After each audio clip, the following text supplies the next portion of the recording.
The right to offend is not some pesky little part of freedom of speech that we have to put up with.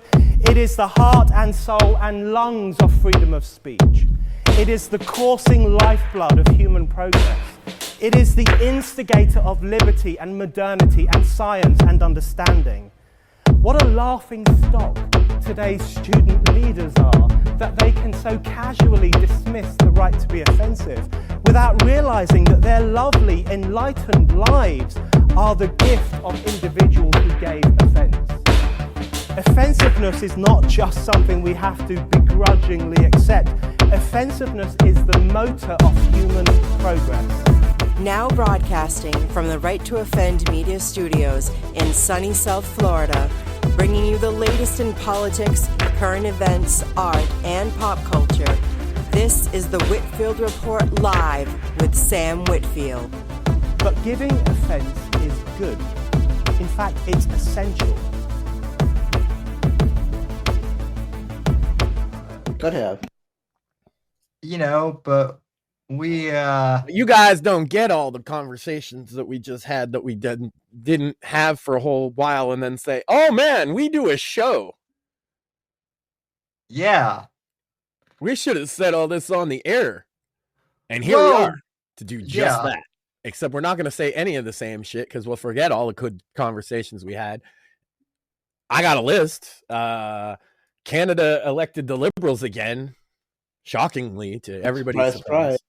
Yeah, surprise. Apparently,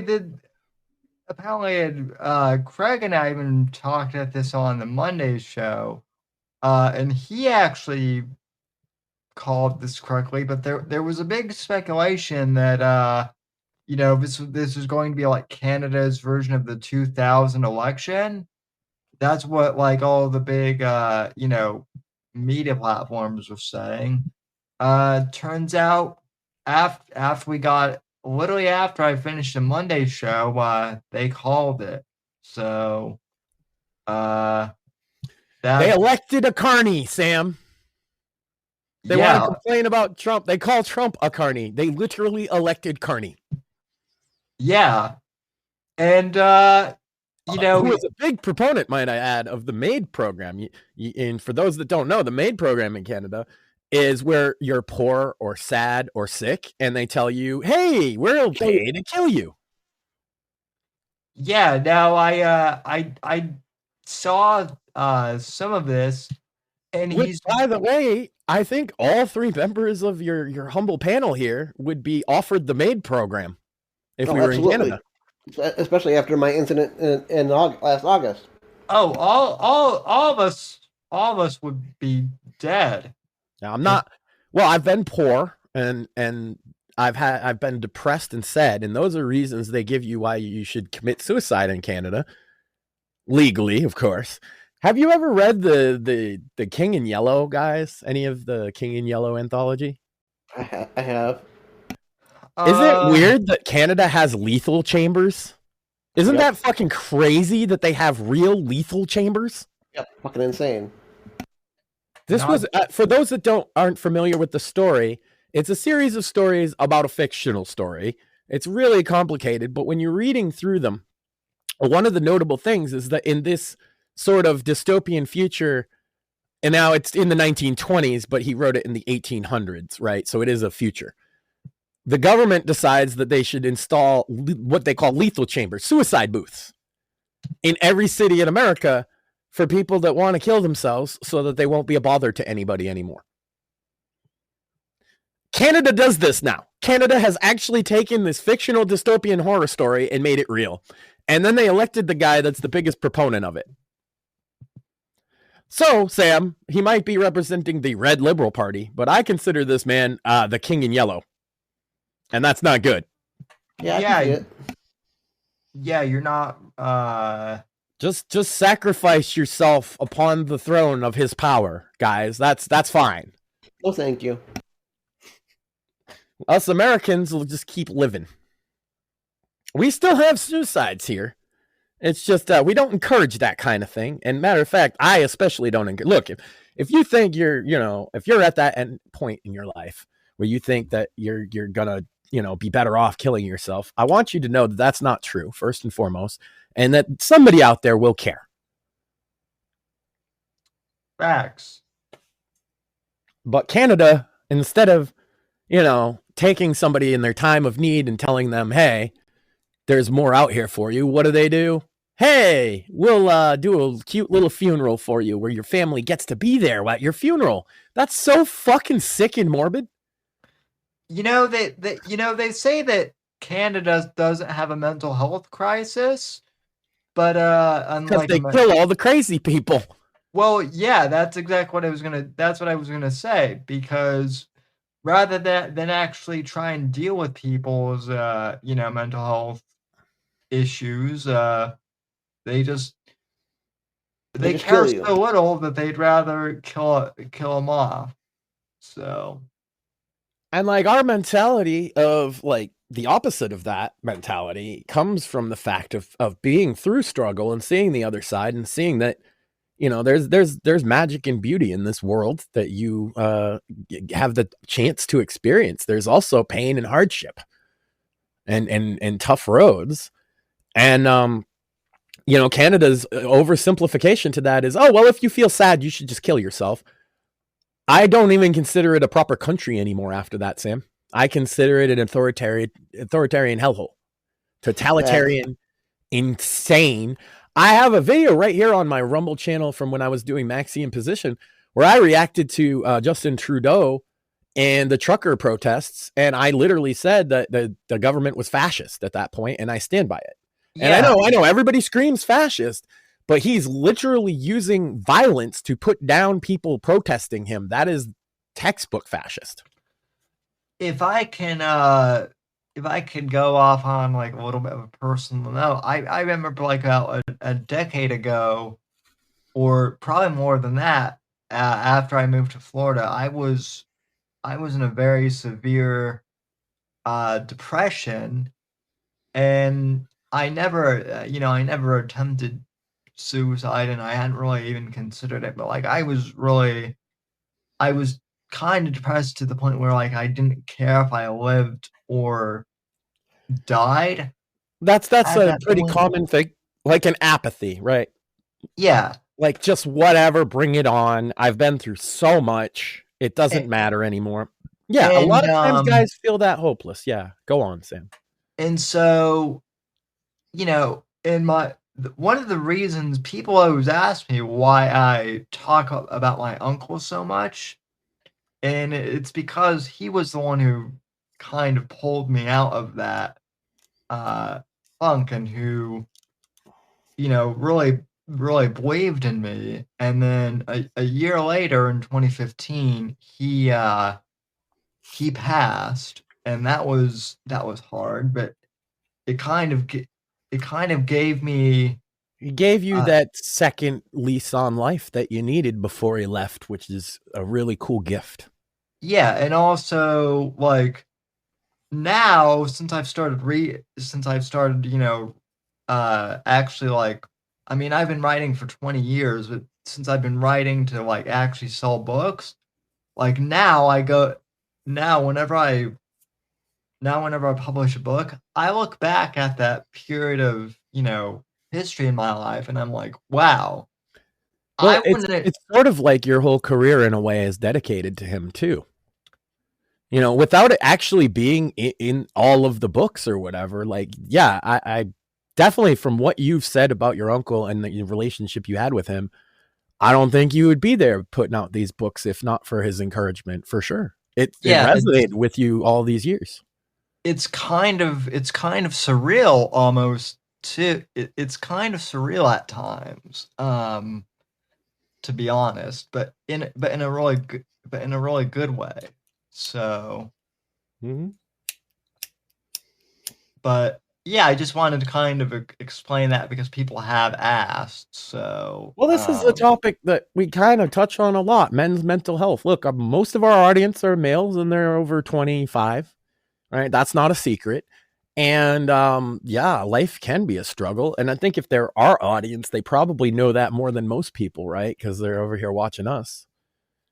Yeah, even people like even people like, John Guinier, who's, been around celebs and who has, been around, all these famous people. I can tell you that level of security work can get very stressful. Yeah. Yeah. You High think, pressure, most guys are, they're depressed because they get, rejected by women. Imagine getting, rejected by famous, models or, torn down. Or just that having way. it organized. Like Yeah. some of the events that people take for granted, like let's say, because since it's John, right, we could say specifically, like doing a Motley Crue tour, the amount of work and hands-onness that he probably engages with to set up the tour, let alone to go on it, man, it's hard work. People think so. The music industry, like, I can't speak for all of entertainment, but the music industry, people have this notion that it's not a job. It's a fun job, but it's still a job, to quote Everlast. Like, it is a absolute, like, you got to work. And if you're not the star on stage and you're more like in John's position, making sure that the event goes off without a hitch, there's actually less reward for it than the guy on stage who's getting all the adulation, right? So, yeah, I imagine that he would get stressed out just by that position. It takes somebody with immense tolerance for these kind of things to even be successful in those positions.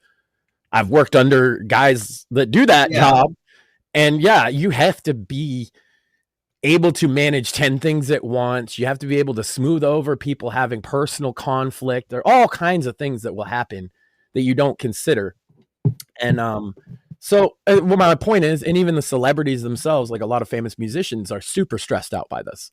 Super duper. Why do you think some of them kill themselves? It's a stressful job. It really is. Yeah. Well, even like, imagine, Sam, if you every time you walked out of your house, you have to be on as the Sam that they know from the show. That's tough. It's I mean, it is tough. And when you run into a fan like that, they expect that you to be on the way they know you. You know what I mean? And I've seen it just drive like maybe even mid-tier celebs fucking crazy, because they're like, look, man, I'm just trying to relax after a hard days of work. They don't see that concert they just attended as a hard day's work, because for them it was very fun. But for the artist, they got up at 8 a.m. If they're the type that like keeps in good shape, they hit the gym early in the morning. They get lunch. They're at the venue by noon at the latest, right? And they're not leaving the venue until sometime around midnight. So it's a full days of fucking work, and the whole time they're backstage, what do you think they're doing? Just sitting around having fun? Mental health can get to you in any position, whether you're poor, whether you're rich. The stress can really get to you. And Canada, and the reason I bring any of it up is Canada's answer to that is, oh, well, you're stressed out, just kill yourself. No, Canada, fuck you.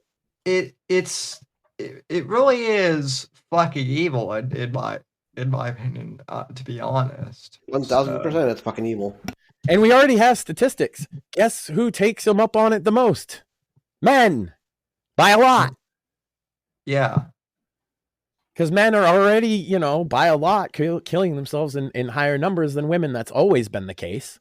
I have a really weird theory, so feel free to blow it apart. But like, honestly, it did cross my mind at one point that some of these young men who are open to transitioning are open to it because they might think that women have it easier, and so why not? None of us are in like a high school scenario right now, so we do have to a little speculate like you're doing, but it does seem that way, right? Because the gay kids in my time got convinced that they were gay because in every other way they were not special. Right. And in fact, a couple of classmates from my high school that were part of back then it was like the Gay Straight Alliance or whatever, right? And they came out and they said they were gay and they were like using it as their identity, and now they're married with kids. right? Yeah. And the reason that they went gay in high school was not because they were gay. It's because they were basically losers. And being gay, because the school put in a policy at that same time that you can't make fun of anybody for being gay, they got immunity from being made fun of. They got the teachers giving them props like, oh my God, you're so stunning and brave and all that. And so that's why they went gay.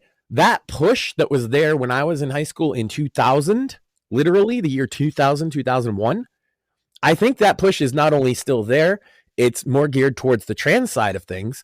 And it's way stronger of a push than it was when I was there, which is why only 2 guys in my class went that way. And I talked to somebody who just graduated high school this year, and they said like 10% of their graduating class was trans. 10%. Yeah. There were a That's few wild. there were a few kids in middle and high school. They weren't really, my friends. They were more just associates of mine, but they were jealous of me because I was well liked, and they thought it was because their perception was everyone was nice to me because I was a handicap. Which there's a little truth to it. And that's what they're latching onto. There's a little truth that people, when you first meet them, are more open to you because you're in a wheelchair.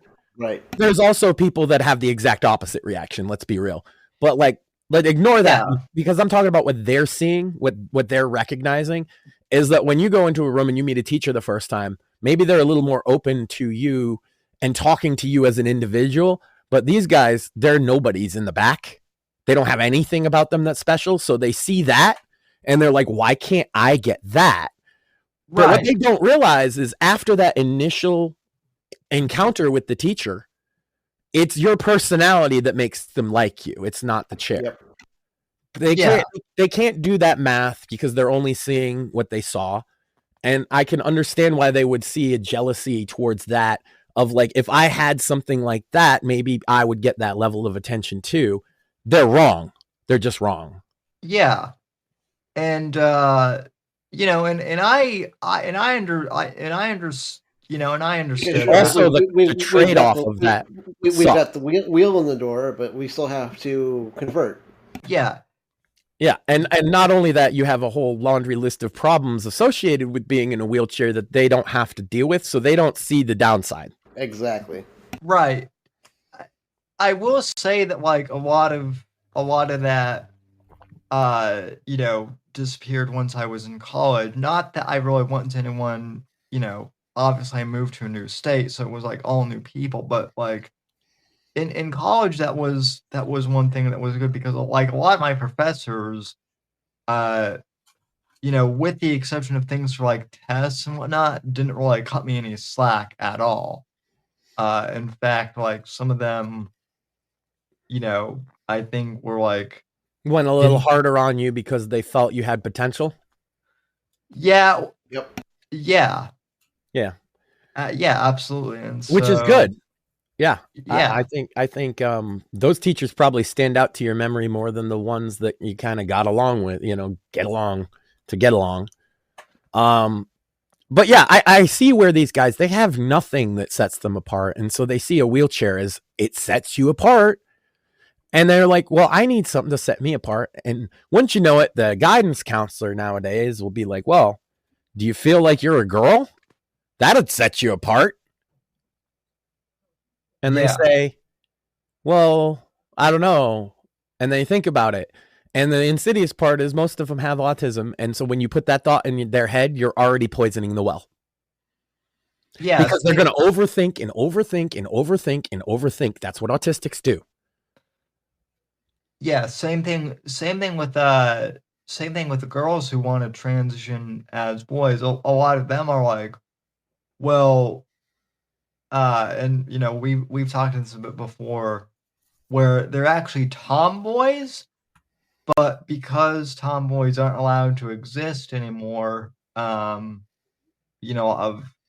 young women think that they're you have to be a pretty princess or you're not a woman, which is crazy to tell children, by the way. Yeah, but that's what they tell them. And I'm willing to bet that both the male and female trans community, the level of autism is probably a vast majority in both. Yeah. No, a few episodes ago on the Fake Untitled podcast, I don't remember the exact episode, but like Craig and Evan actually, and Steve, they found some study that like basically confirmed that like the autism rates were like extremely high among the trans. And it is because when you put that thought, whether they're doing it intentionally or where they think they're doing the right thing or whatever you want to say, when you put the thought into a young autistic child who doesn't even have a grasp on what gender is yet's head, they'll overthink it. That's what they do. That's part of autism, right? Is that they overthink things and they get lost in their own head. And part of the reason that like autism is such an insidious problem for people is when they get too far away, locked in their own head, you can't even reach them anymore.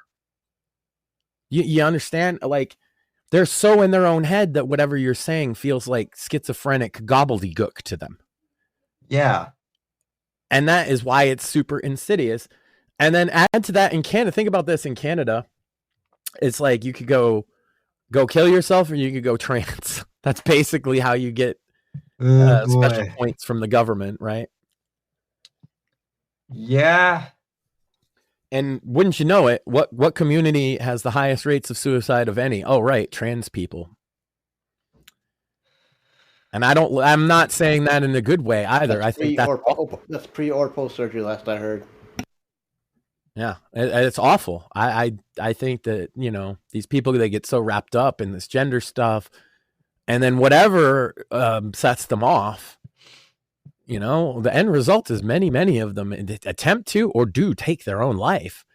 And it's like, how do you even sell that to people? It's like I've always said, Sam, I never understood the sales pitch for crack.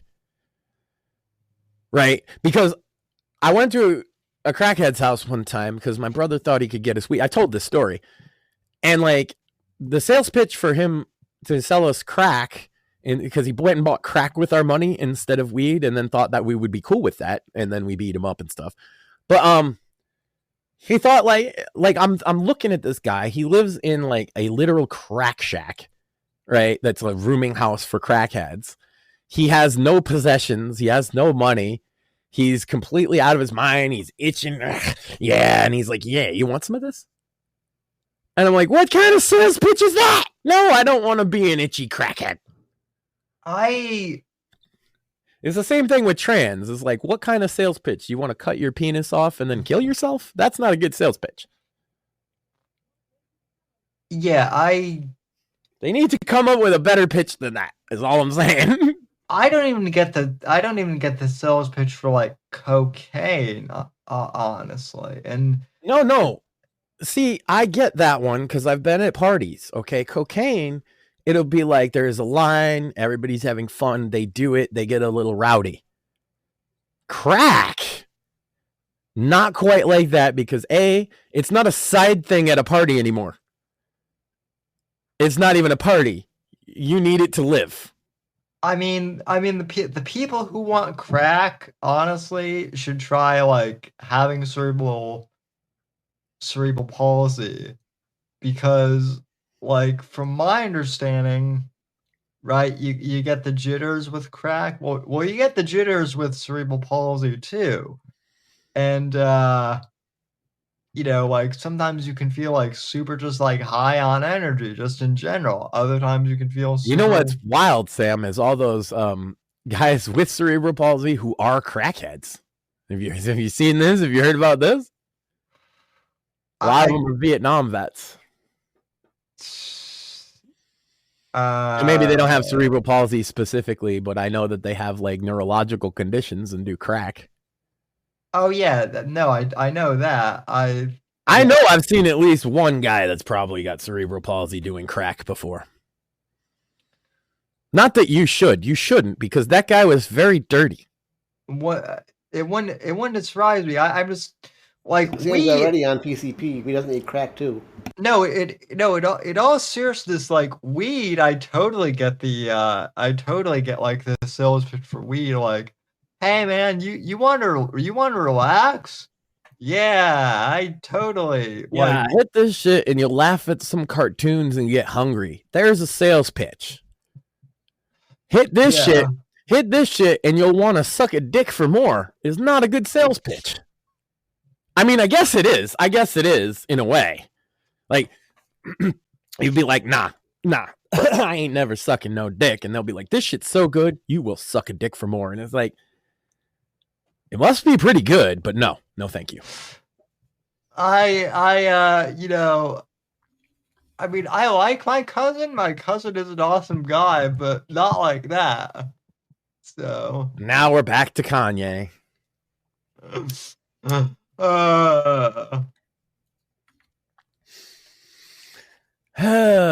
So yeah, I mean, look, if you're struggling as a guy, if you're out there listening, hey, maybe hit one of us up. I'll tell you, I'll call you pussy and then tell you to stop thinking like that and grow up. Yeah, he will too. I will. Well, because Sam is like, there's a level of like, I've been through so much and not considered that option that I don't really respect people that take it. I respect somebody getting to the point where they feel like it's an option, but once you cross that line with me, like I don't respect Kurt Cobain. You've noticed I've made a bunch of jokes about him killing himself. I don't fucking respect him. Yeah, no, I'm in the same boat. I'm about to offend people. I guarantee. I don't care about the Linkin Park singer either. Same reason. You killed yourself. He had kids, man. Fuck you. Fucking pussy. How fucking selfish are you to fucking end your life when you've got fucking kids, man? You're rich.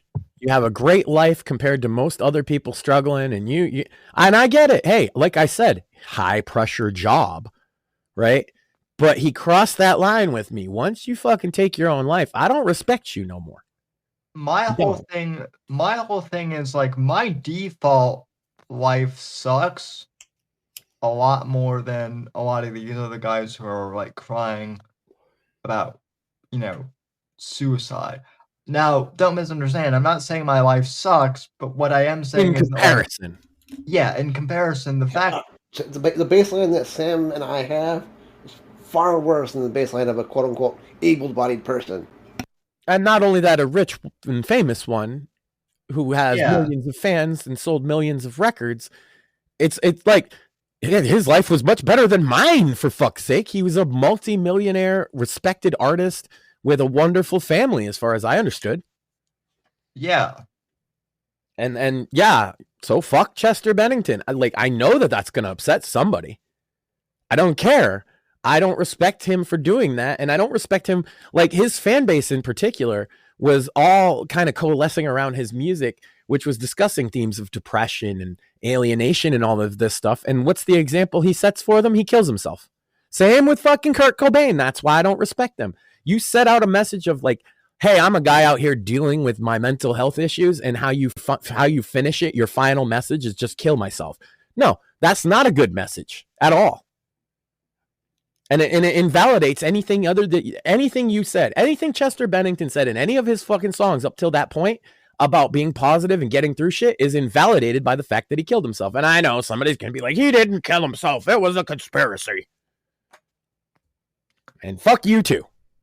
That's why, look, as much as some people might think it's cheesy, but that's why I repost Eric Bishop's, motivational stuff a lot, because he is he's been on the show. Let's be real. He's expressed some of the hardship he's faced right here on the Whitfield Report. And there's a man going in trying to make other men have positive outlooks in life. I respect Eric Bishop a lot for that reason. I ditto. Same here. And we know he's been through, all kinds of stuff, and he even kind of downplayed some of it, talking about his struggles, let's just say. And and he focuses on the positive. That's what I try to do. That's a message I can get behind. And when I see somebody like Chester Bennington, there's others. Sometimes it's a drug OD. I don't consider it always a suicide. Look, Dave Brocky, may he rest in peace, friend of mine, Odorous Youngus from Guar. He died of an overdose. Is that a suicide? No. Should he have been doing heroin? No, obviously. But I don't put those in the same category either. So I still respect Dave Brocky. He just made some dumb mistakes. Yeah. But if you actively take your own life, you don't get much respect from me anyway, and maybe nobody cares. I'll tell you who I lost respect for, and I was a big fan of his, was Robin Williams. People got really mad when I Hey now, he's one of those edge cases I was talking about. He didn't actually kill himself. He was doing autoerotic asphyxiation. That's true, Sam. Oh yeah, I always forget that's not that. a joke. Like, people think that's a joke. No, that's true. True. Yeah. He didn't actually mean to kill himself. He was choking himself with a belt to get off. He was getting himself off. Okay, well, I don't understand that either, but like, okay, I guess I can. I understand that more than feet. True. I actually don't, because feet aren't going to kill you if you go wild with it, you know. I'm not a fan of either. I'm just saying. You're talking to two cripples here, Max. Yeah, that's true. Hey, this might be. Yeah, if you're out there in the audience, don't fucking kill yourself. That might be a Call good. me. That And might be. I'll call you back. I'll call you a nerdy bitch for bothering me with this bullshit. Sorry, Sam. The feet thing, that might be a good excuse to get Quentin Tarantino on. Yeah, but he likes 13-year-old girls, so I don't know if we would want him on. Yeah, no. That's true. He He likes feet and I'm gonna stop there. Never mind. No, like the worst moment in Howard Stern show history is fucking him, Howard Stern, talking to him about how they liked the fucking Olsen twins when they were like 13. You fucking sick fucks. Sick fucks.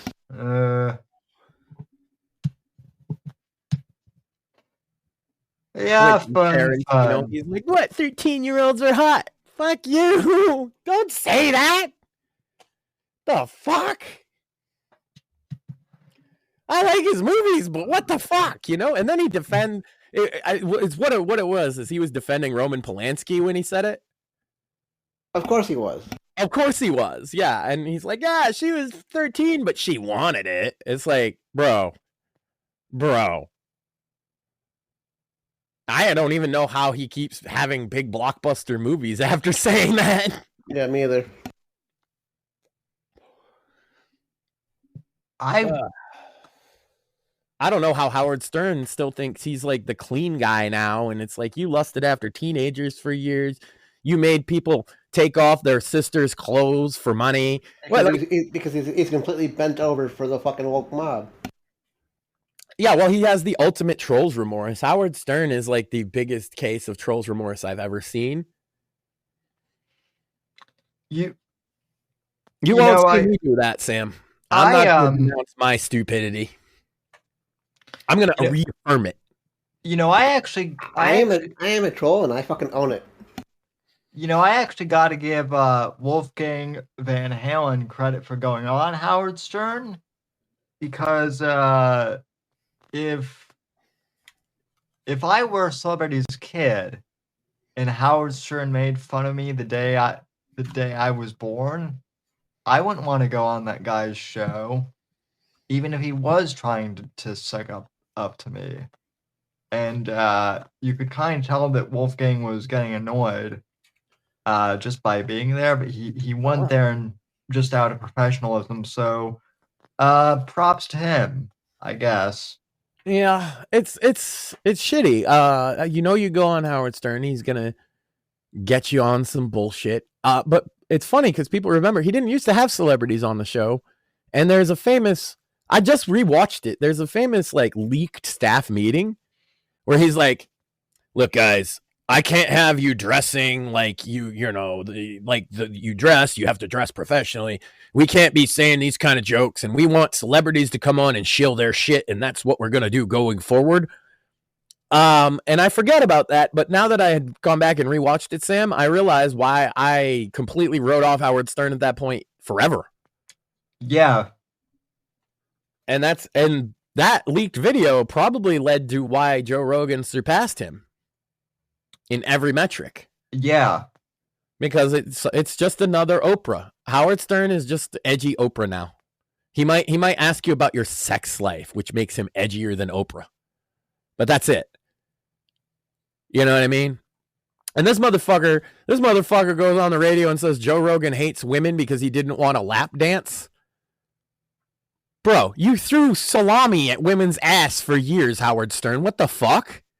You think you're the purity fucking captain now? If anyone is fucking misogynistic, it's fucking Howard Stern. Yeah, and he was proud of it too. Yeah.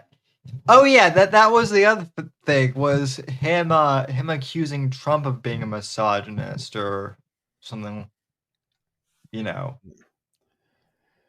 Yeah, it sucks, Sam, because I did listen to Howard a little when I was growing up, but he wasn't like my favorite. I always liked Don Imus. Don Imus, you know, in terms of comedy, obviously Rush is not really comedy. No, but like, listen, I liked Don Imus too. What I heard of him, Don Imus, famously the first cancel culture victim. For those that don't know, one of my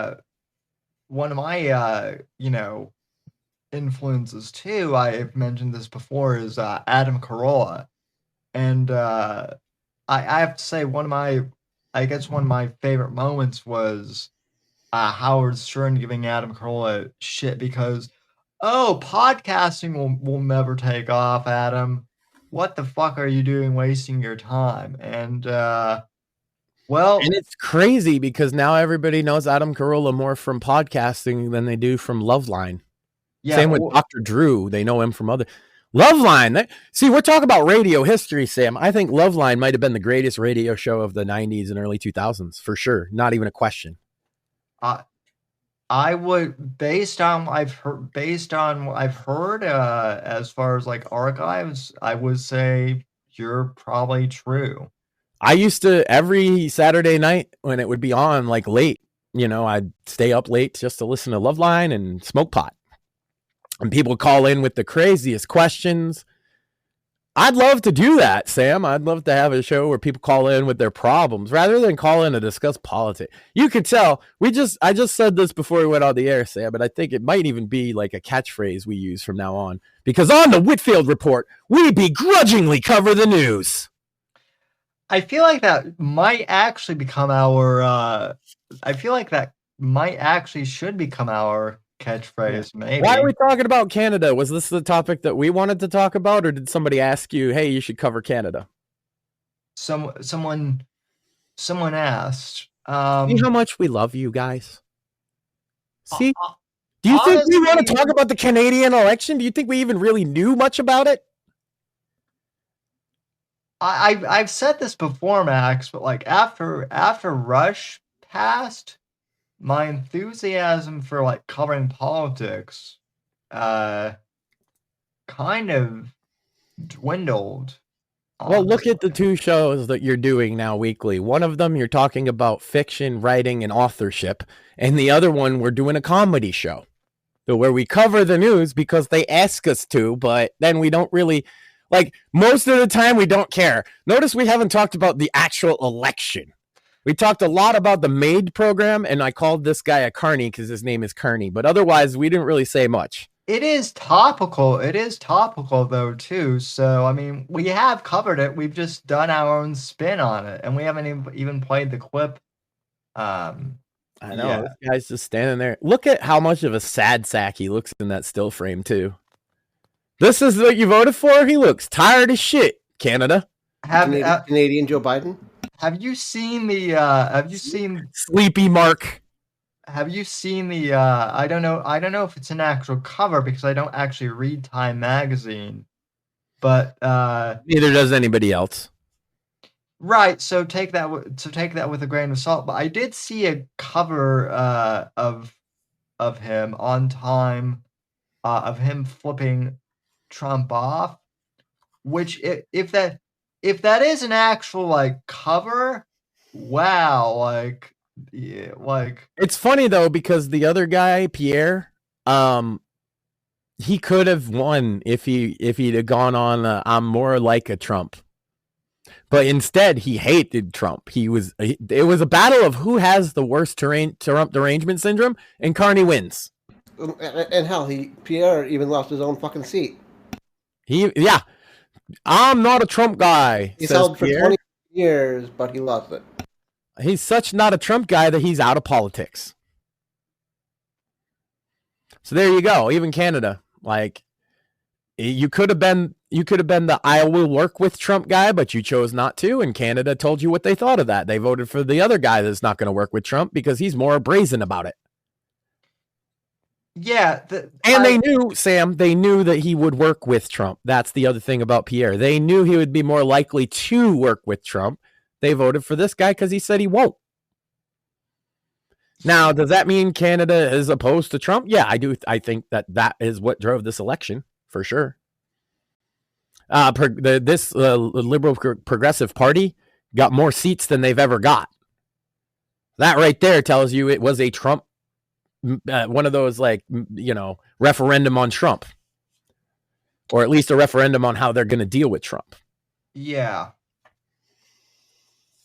And they picked a Carney. They think a Carney is going to take Trump down. Let's go.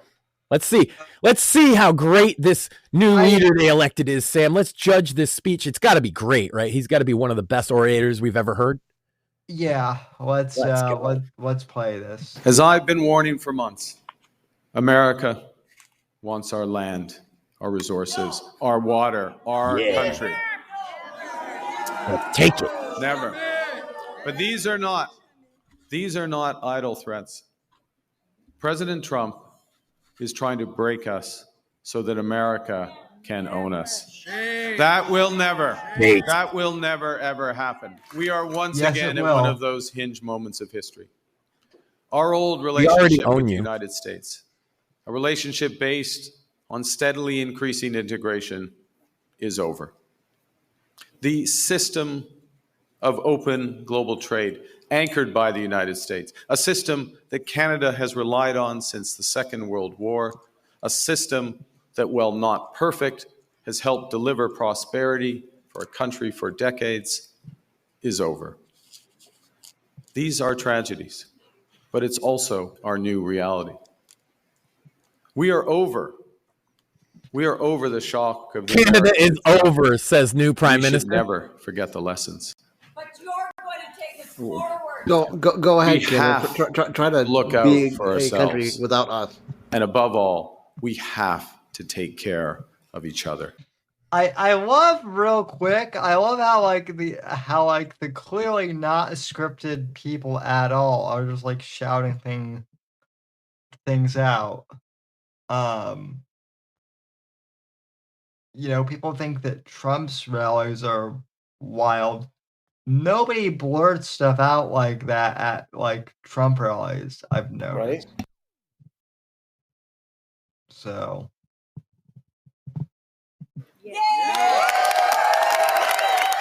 And my message to every Canadian is this: no matter where you live, no matter what language you speak, no matter how you voted, you can kill yourself too. Oh, wait.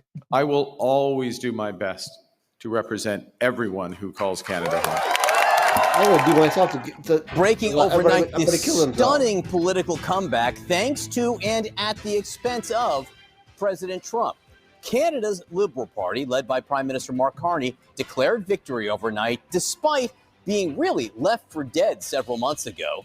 But then Donald Trump took office, targeted Canada with tariffs, and threatened to annex it as the 51st state. America wants our land, our resources, our water, our country. Yeah, give it, bitch. Never. But these are not idle threats. President Trump is trying to break us. We gonna get so you. that America can own us. That will never, ever happen. That was the main campaign issue, and this is what Donald Trump has said about Canada over the last several months. Real quick, this is footage from CNN too, for those not watching. Or Yeah, those and I listening. bet he is going to say all those things, and we're going to laugh at each and every clip, right? Yeah. Okay. And we can't let them take advantage of the U.S. What I'd like to see, Canada become our 51st state. Canada only works as a state. It doesn't. We don't need anything they have. If you look at a map, they drew an artificial line right through it between Canada and the U.S. If we make it in the United States, we don't need it to be made in Canada. We'll have the jobs. That's why Canada should be our 51st state. So when I say they should be a state, I mean that. I really mean that, because we can't be expected to carry a country. I do like the "O Canada," right? It's a beautiful thing. I think we're going to have to keep it for the 51st state. I call him Governor Trudeau. Right? How Based. Is any of that like wrong though? Like I get that it's CNN and they're trying to like, you know, play all these clips to be like, oh my God, Trump is so bad. But yeah, I'm not. That's not what I got. I'm not getting that at all. Let's see. Is there any? Okay. No. Well, the rest You're of gonna this say is the just same shit again. You know, mainstream news, Sam, is a lot like a Dave video. Did you notice this? They say the same thing about 3 times in 20 minutes. Yeah. So 3 minutes out of a 10-minute clip. Okay. Yeah, we pretty much watched the whole thing because 3 minutes of CNN is a lot. yeah. Props to the audience. But Imagine yeah. working in one of those fucking airports where they have CNN on round the clock. Oh my God. No, I wonder if airport staff has a higher suicide rate than the general population. Can I tell you a story about that? My one of my best friends from middle school, he used to work airport security in his 20s. He used to be a Democrat, but he got so sick of CNN's bullshit that like he didn't support Trump the first time.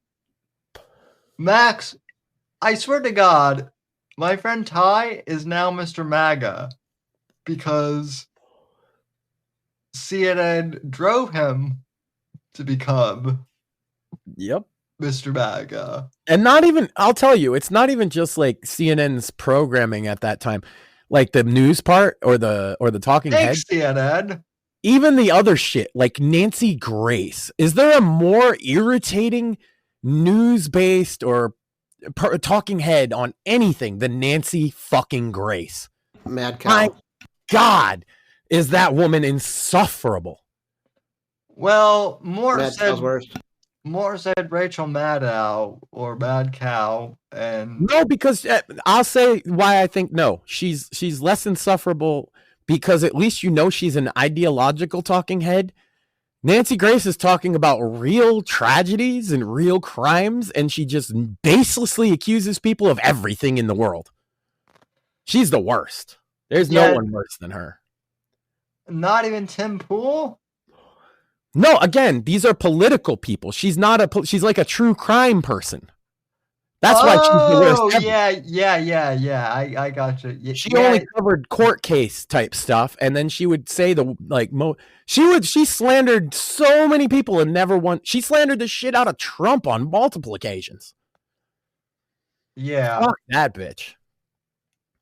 Well, yeah. Well, she was also one of those Judge Judy ripoffs too. At some time, but that was after what I'm talking. You're just too young to know the full extent of the Nancy Grace problem. Morpheus, he probably knows what I mean, but I can see you saying Rachel Maddow instead of her, but they're both very obnoxious. Facts. Yeah. I'm no Nancy Grace fan either. So Yeah, but like you would have been a kid during the time when I really fucking hated that bitch. yeah. And then it's worse because everybody seemed to talk about because Casey Anthony came back on the internet recently. Nobody seems to forget that the reason she got off is because Nancy Grace spewed so much bullshit. Yep. Yeah, that is true. I you know what? You're right. I do remember. Holy shit! That was, He was one of so insistent on Casey Anthony being convicted that she would say anything, not true, doesn't matter, to try and sway the jury. That's what Nancy Grace was doing. Make no mistake about it. And it worked. Yeah, you're Except right. it swayed them in the other direction. They were like, well, I'm hearing all these lies come out, so I can't trust anything that I'm seeing now. So they took the story of the crying girl who said, Daddy beat me up and molested me. That's what happened. Nancy Grace overplayed her hand so hard and so demonized that woman that people were willing to give her the benefit of a doubt. And she absolutely killed that little girl. Whether by accident, whether on purpose. She killed the little girl and covered it up and got away with it because Nancy Grace has a big fucking mouth. Yeah, you're right. God, that was one of those things where like I was so infuriated by that my brain purposely dumped that Nancy Grace was involved because I was just so not to mention blaming WWE for the Benoit incident, not to mention like all kinds of shit that she did and said over the years that just like affected legal cases, Sam. The woman affected legal cases because she had such a big platform. Yeah, I couldn't go on enough about how fucked that bitch is. Everybody's always guilty in her mind. If they're accused, they're guilty. And B, even if they're not accused, she'll accuse somebody. Facts. That woman was did more damage to our judicial system through her pulpit on CNN than any judge. She's the reason true crime heads think the way they do about cases now, where they assume guilt. That was an effect that she had on the wider population of just assume guilt, especially if it's somebody's accused of being a pedophile. They're definitely guilty. They got accused. Yeah, that's why we get anybody accused of anything. It's automatically guilty until proven innocent. Yep, that's a Nancy Grace. She definitely had that effect on a lot of younger people because they saw this on a mainstream news channel. This was treated as normal discourse.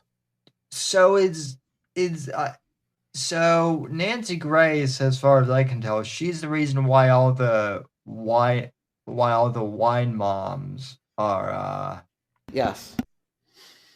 are addicted to true crime. Then. Basically. Yeah, and she also, though, got that wine mom mentality and passed it down at least for 2 generations worth. That's why the younger ones still feel that way too, because they grew up watching her in her kind of. If you were into big news stories as a teenager in the 2000s, you would watch Nancy Grace, even if you hated her, like I did. Sometimes it was the only place you would get updates on, like whatever trial was, like when OJ got rearrested for the stealing stuff and all this stuff. And she was right about OJ. I'm not going to sit here and deny that she was wrong about OJ and that he actually was innocent. No, he wasn't innocent. However, she took that sort of W of like she was right about OJ, and then she just assumed, okay, I'm right about everything ever, and she never apologized for being wrong. Right. She paid out money for slander cases multiple times, didn't even apologize then. You know, and people wonder why Trump, when he came in, said that there should be like the slander laws and libel need to change. It's because if you're in the public eye, Sam, people are allowed to say almost anything about you without any consequence. You know what I mean? Yeah. Now, I could point out that, you'll say, hey, Max, you said some stuff about Diddy. Well, okay. And at the time I said it, a lot of that stuff would fall under that category, right? But now he's been arrested. There are charges that back up what I'm saying, which, by the way, I've never accused him of doing anything that I witnessed, because I didn't. I told you, I refused to work any of those parties. I've been offered. I said, no, I heard that some wild shit goes on out there, and I can't keep my mouth shut. Right? Simple as that. Yeah. However, why did I know to say that? Well, because the old timers would fucking tell stories about what happened at these parties. And yes, I heard about the freak offs. And yes, we heard about the shit that happened to Justin Bieber. And yes, we heard about all this shit and more that's not even coming out, probably because nobody's making the accusation publicly. So I knew that there's something going on there, and I said it. And so maybe that violates my own rules, but at least there's now charges to say that I didn't just make this up out of thin air.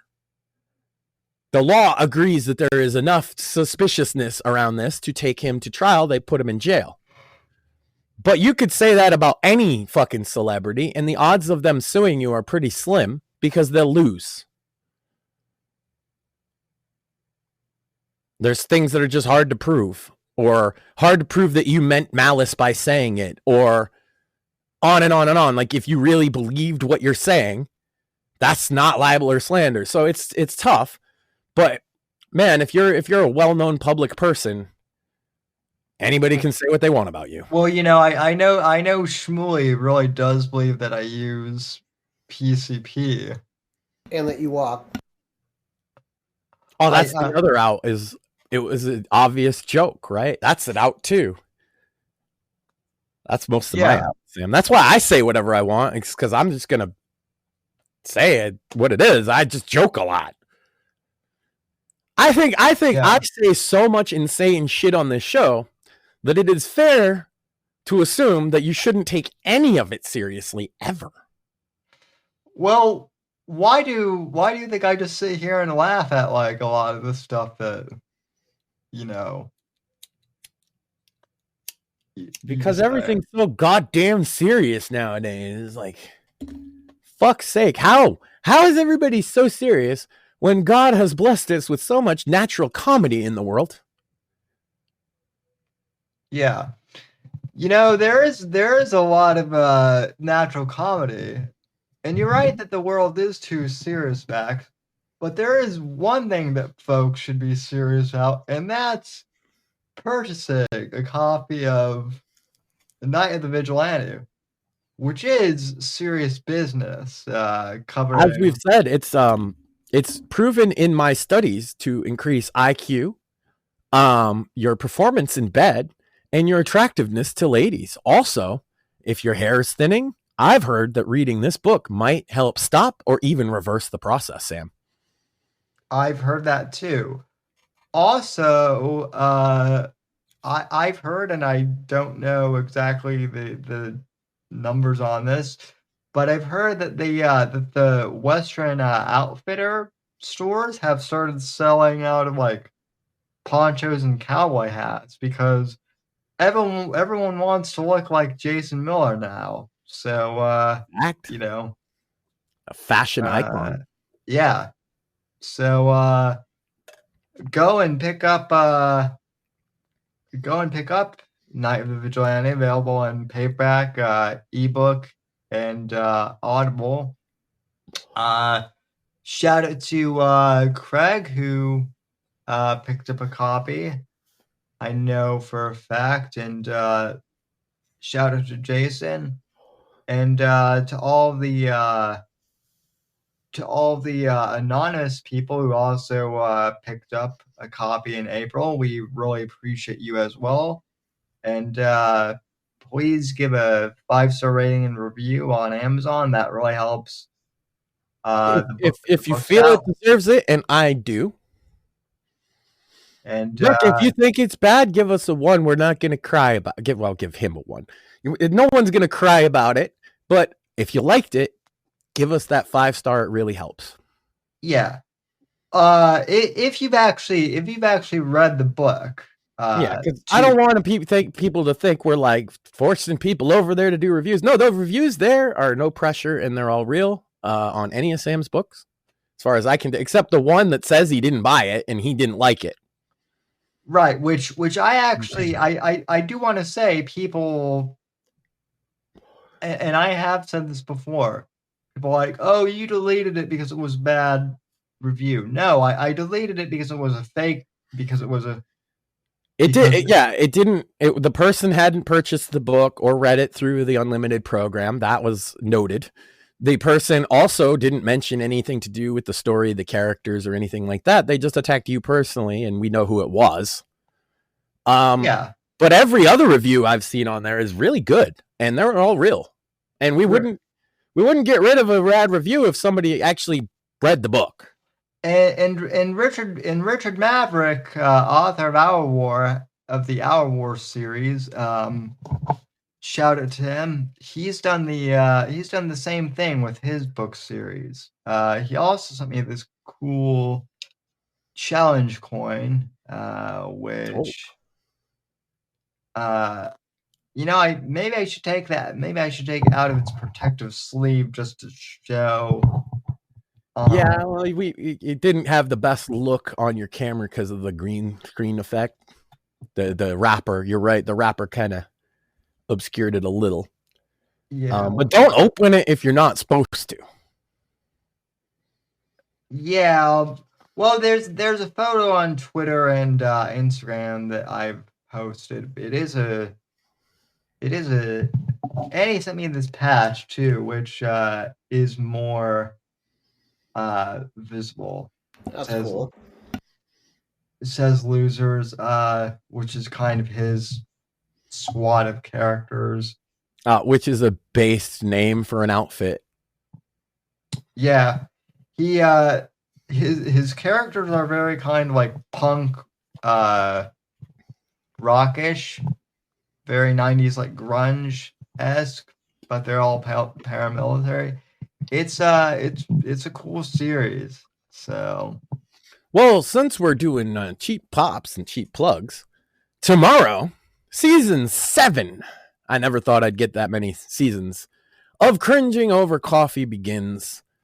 I put a lot of work into this one, even though it's a topic I wouldn't normally do, but it's been requested by several people. We're going to take a look at the history of both iDubbbz and Sam Hyde, two desperate internet figures on a collision course at one point, and then the aftermath. And on the one hand, some people aren't as familiar with iDubbbz, or they are. They just want to go over that. On the other hand, a lot of people aren't as familiar with Sam Hyde, particularly his older work, as I am, and so I will hopefully share some fresh comedy with people. I'm obviously biased. I make no apologies for that. iDubbbz is a massive cock. Facts. Sam Hyde. It's interesting, Sam. You might think that he's like one of my influences, right? But it's quite the opposite. By the time I found Sam Hyde in like 2014, it's just that we have similar styles. And I'm certain of it. It's because he's from Rhode Island and I'm from close to Rhode Island. It's basically a Southeast Mass Rhode Island sense of humor. Well, people think that like we're dicks, Sam. The one thing I always hear people say is that like Jesse is just aping pot awful, and I don't know. I found Jesse around the same time. Yeah. Well, I've seen, to be fair, I've seen more content of Jesse's, and Jesse seems to be more of like an original, like. That's because Jesse's doing a podcast, and Sam Hyde never did until very recently, and it's a very different kind of podcast. Sam Hyde was more of a traditional comedian. Sam Hyde did skit comedies. He did stand-up. There's that's what we're going to look at. We're going to look at some of his stand-up routines that are a bit fucking edgy, not going to lie. We're going to be looking at some of his old skits. I'm going to try and avoid, he did have a show on Adult Swim. I'm going to try and avoid that one simply for copyright purposes. But, $1 Million Dollar Extreme Presents World Peace was on Adult Swim for a full season. And then it was the most popular show, too, and it got canceled because people called Sam Hyde a Nazi, which is also not true. And I'll get into that on the show as well. But yes, if you're interested in, you don't know much about iDubbbz or you don't know much about Sam Hyde or both, That's going to be Cringing Over Coffee, obviously, with the new intro that I created. And we'll be doing that tomorrow night, prime time, 8 or 10. I'm not sure yet. And then also, second episode, Cringing Over Coffee, a little more to the point, something I've not delved into before. We're going to talk about juggalos, Sam. I'm going to be looking at, there's a guy, a hipster, that made a 40-minute video saying that ICP and juggalos are racist. So that'll be fun. And we're going to watch the Big Money Hustlers movie, which I have permission to watch. So that's episode 2, Cringing Over Juggalos. I got other stuff in the works, Sam, but that's the big focus this week. We're coming hard. Cringing Over Coffee. And the one thing that I was playing with last week, I was just talking to Sam off the air. Not this Friday, but next Friday, we're going to start moving Bits and Bones to Friday nights, 10 p.m. instead of Sundays. That's right. So Bits and Bones 3.0 now. Or is it 4.0? No, it's 3.0.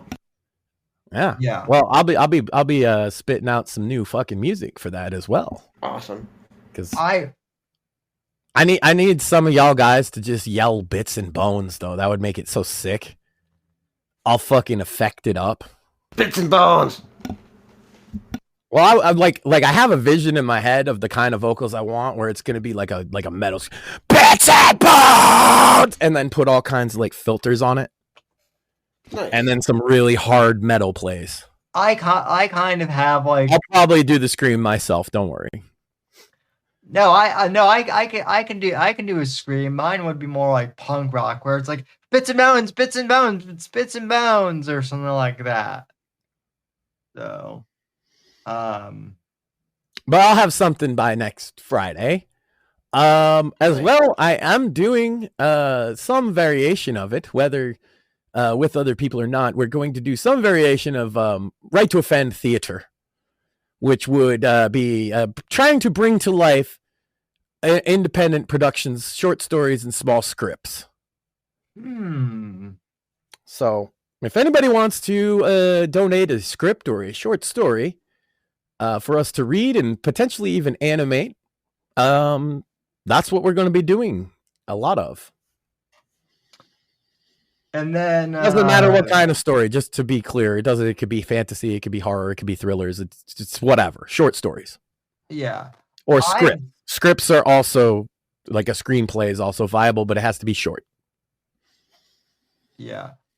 I've got some premium content coming this month as well. I know for at least one. I don't know the specific date yet, but I am going to be doing I'm going to kind of be doing like a Sam at the movies type of like matinee thing where I live react to an old film noir movie from the 40s, something that's like kind of like, I guess, public domain now. So because people have wanted me to kind of explain why I like film noir so much, so I figured, why not show people? There you go. And by the way, if people missed, why are you having premium content now, Sam? You want to let people in on the big reveal you gave on Monday? Yeah, well, I mean, we did a whole episode on Monday, but for those who are unaware, the Whitfield Report has now been accepted into the Rumble Partner Program, along with Right to Offend Media. So, my pitch for Rumble Premium, folks, because people ask me, Sam, why should I sub to Rumble Premium? And I would say, not only do you get exclusive content from the Whitfield Report, but you also get exclusive content from Right to Offend Media as well, and other podcasts on the Rumble platform.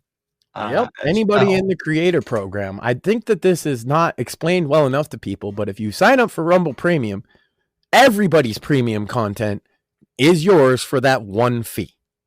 You don't have to subscribe to, you don't have to pay the fee to watch Sam's and then pay the fee to watch ours. You can watch everybody's, and Rumble will be ad free as well. That is the pitch. Yeah.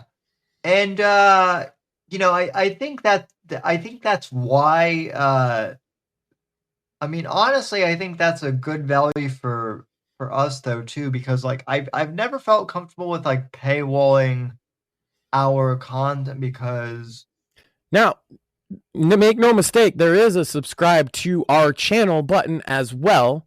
That money, if you just wanted to give money to us, we would get that. But there is no premium content attached to that.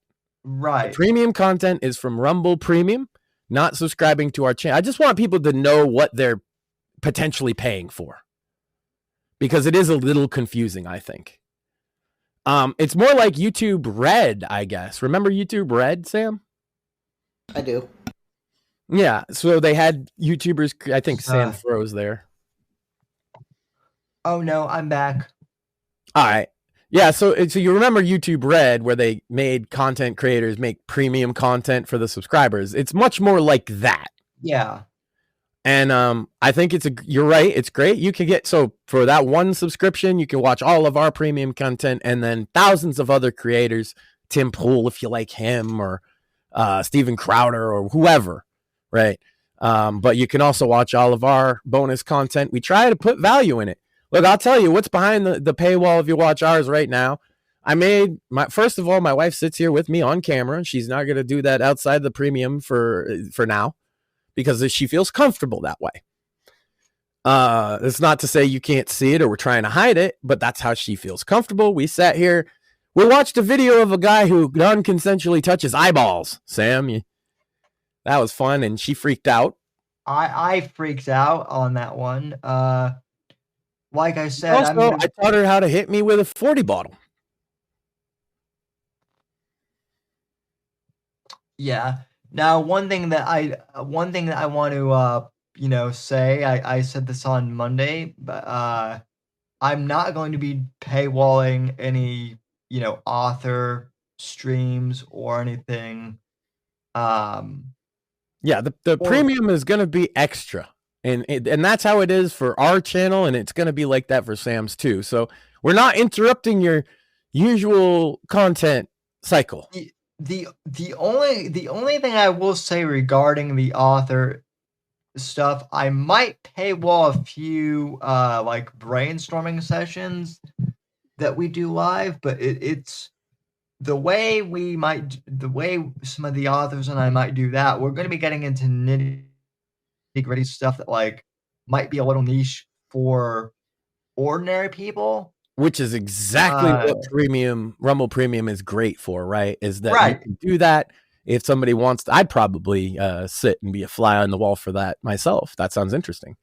Well, yeah, you and and again with like the film noir, like watch party thing, like right, like I could see you hopping in and doing like a mystery science, 3000 style comic. Well, it's like what have we been reacting to? It's stuff that I wouldn't normally even watch on stream. I know you've seen some of me and my wife doing that. And it's just hey, the eyeball touching. Well, I wouldn't put that on a normal stream, right? Because it's going to turn people off. Right, and with me, some of the film noir stuff might be a little too niche for some people. Obviously, I think you and Maxine would like it since you guys like artistic stuff. But I will say this though: our RTO Presents or Right to Offend Theater is not going to be premium because I want to bring stories to life so that everybody can see. Oh yeah, absolutely. If anything, this just gives us more motivation. And honestly, like the other nice thing too is Rumble Premium gives us like a lot more of a boost just in general for all our content. So that gives us more of a motivation to big content. I got to give big shout out specifically to everybody that watched Cringing Over Cantwell, which was my biggest stream ever on the platform, and that watched the Cringing Over Coffee Marathon. Way more people than I thought watched at least some of that. And yeah, it's much appreciated. You know, those Cringing Over Coffee marathons, Sam, that is like 8 years of combined, work. In each episode I don't know if you can tell, I put a lot of fucking prep time into. Oh, me too. I mean, I saw that.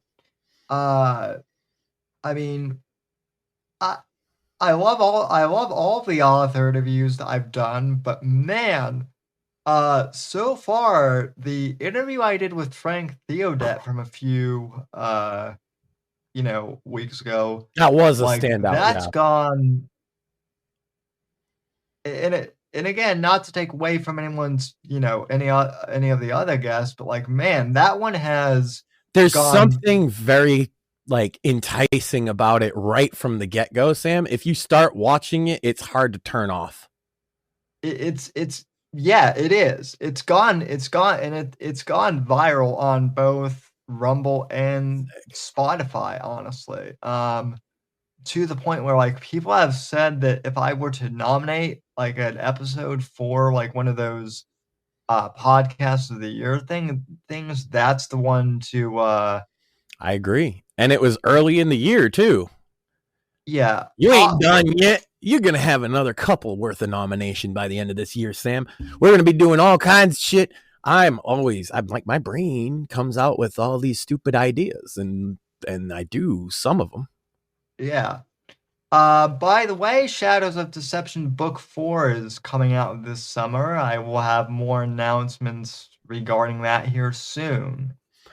And speaking of trying real hard, Sam, I got a list, and I think you're gonna like this one. You do. I was actually just gonna say that. You have a list, so let's get on that. All right. Well, this list was just written by me, and as you can see, this is last week's list. I didn't actually write it on a piece of paper because that hurts my hand, but I'm gonna pretend that I'm reading it off of the clipboard anyway. Maxine has not been feeling great, so I wasn't going to ask her to handwrite me a list of stupid things, but I did it.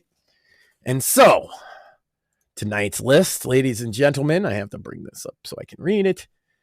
Top 10 fights that would make people want to see a creator clash event. Notice none of these fights were on the actual card. So I don't know if you heard about this, Sam. The headliner, Harley from Epic Mealtime, pulled out of his match at Creator Clash. Good. Also, Jake Paul scheduled an event for the same day, which basically makes their event dead. So wait, Creator Clash, that's where like little creators like fight each other like wrestling style, boxing. Right? Boxing. Oh, boxing. Okay. It's iDubbbz's event. Oh. So perfect timing with now, there are other things that do boxing events between creators that are way more popular. See Jake Paul, KSI, Happy Punch guys put on a couple of things. So it's not the only one, but the first Creator Clash actually did pretty well, even though they kicked Sam Hyde out of it because iDubbbz is a bitch. But this time it seems like they might even cancel the event this year. But I have a list here, Sam, of if they put on these 10 matches, you'd want to see this card. You ready? Number 10. I'm reading it as if the list is this list, and I just said that it's not. Number 10, Ethan Ralph versus that ultra fat guy on the Kino Casino in a sumo wrestling match. Awesome. That would be that's only number 10, man. That's only number 10. Number 9, Tim Pool versus Asmongold in a hair versus hair match. Yes, please. Battle of the Baldies. Let's go. Yes. Number 8, this one hits a little more close to home. Sam versus Mort versus Ricky Berwick in a triple cripple royale. Let's fucking go. Let's go. Gotta love the triple cripple royale, right? I figured it had to be, I said triple threat, and then I was like, wait a minute. Triple cripple? You know what? I'll that allow one it. deserves an applause. I could have said triple cripple threat, but I feel like triple cripple royale it has more flow. Facts. All right, number 7, me versus Andrew Tate. Anytime, anywhere, any place, you fucking pussy. By the way, Max, there are a bunch of people on TikTok who are like Tate bros, who are like, oh, your co-host couldn't be Andrew Tate at all. Bet? Yeah, well then why won't Andrew Tate show up to Content Clash, brother? That's right. I won't either, but I'll fight him. And it would be a better match than anything they had on that card. I never heard of anybody on that fucking card anyway, so. Number 6, you'll like this one, Sam. Number 6, Nick Fuentes versus Kimbo Slice in a prison-style cage match. Well, Kimbo Slice would win. Isn't Kimbo Slice a corpse now? That doesn't matter. A corpse could still beat Nick Fuentes and fuck him in the butt. As long as we're clear. Look, I was using internet people. At least one of them had to be dead. Well, I mean, unironically, Come on, is Kimbo dead? I believe so. Okay, yeah, he died in 2016. Wow, that's a shame. Pick another big black fighter, Sam. Just anyone. Bobby Lashley. There we go. Yeah, Bobby Lashley. Well, to be fair though, Kimbo Slice actually would beat Fuentes even being dead, because you and I saw the video, Max. Fuentes cannot actually. He tucks his little thumb. He tucks his little thumb. Yeah. So yeah. So yeah, a little. Yes, even a corpse could beat Fuentes. That's true. Yeah. And fuck him in the butt. Number 5. This is like a mirror match, Sam. You ready for this? Mersh versus British Mersh Cog in a lazy broke bum beg off. Who would win? DSP as the referee. Well, I mean, he's like a Hall of Famer in the broke bung beg off category. But that's why he'd be the ref. That's true. Yeah, DSP as the ref is not a bad suggestion. That would put butts in seats. Just to watch Mersh get in a ring and beg for money, and then Cog get in the same ring and beg for money, and then you just decide who begged better. I guess whichever one gets more money. Yeah, I hate to say this, but Mersh might actually win that match too. Well, Mersh is a lot of things, but he's not accused of raping a 14-year-old girl. So there's that. By his own brothers. Yeah, that is true. And Mersh is begrudgingly more of an entertaining fuck up than Cog is. Oh, Cog isn't entertaining at all. Yeah, that's rough to be Cog. Which is that's not saying much. He was screaming about how his wife is fat and ugly the other day. I was just laughing. Why would you do that? What is wrong with this fucking guy? Anyway. Number 4, this is before we start talking too much about Cog. God, then people start tuning out in droves forever. Never turn us back on because Cog is so fucking boring. Number 4, Boogie versus Frank Hassel. Firearm on a pole match. No warning shots allowed. Let's fucking go. Let's fucking go. Boogie can finally finish off his ultimate bully, Frank Hassel. It'll be great. Number 3, Johnny Somali versus, I had to look up, who is the best Korean MMA fighter, Sam? And I found him. His name is Chan Sung Jung, and I watched several of his fights just to be sure. And this dude is a beast. He goes by the Korean Zombie. And guess what else, Sam? He's in Johnny Somali's weight class. Let's set it up. Yeah, We got to get Johnny Somali out of prison first. Well, they could do it in prison. It's fine. Prison fights are great. Prison fights are usually the best fights you'll ever see. It's just no one sees them. Number 2. This is going to be not the main event, but the sub-main event, Sam, of my magical creator clash card. iDubbbz versus Anissa in an actual death match. To get iDubbbz balls back. That's right. That's the prize. And yeah, it's a couples clash, Sam. Building up for years. What do you think of that one? iDubbbz and Anissa. I dig it. To the death, Sam. That's why it's an actual... See, they say death matches in wrestling, but nobody ever dies, right? I mean, it's a death match. Well, that's the only way iDubbbz would ever get his balls back. That's right. I'm giving him an out here. Sign the match, iDubbbz. You know it's good. And that puts us at number 1, Sam. So I'm going to read them back. Top 10 fights that would make people want to see a Creator Clash event and maybe even pay for it. Notice none of these fights are on the card. Number 10, Ethan Ralph versus that fat fuck on the Kino Casino in a sumo. I can't even say the name of their fucking show, Sam. It's so... I hope they enjoy their court battle with Razor Fist, by the way, in a sumo match. Number 9, Asmongold versus Tim Pool, Battle of the Baldies in a hair versus hair match. Number 8, Sam versus Mort versus Ricky Berwick in a triple cripple royale. Number 7, me versus Andrew Tate, you fucking bitch. I will fucking wreck you anytime, anywhere, you pussy. Number 6, Nick Fuentes versus the ghost of Kimbo Slice in a prison-style cage match, or Bobby Lashley. I don't know. You pick a big black guy.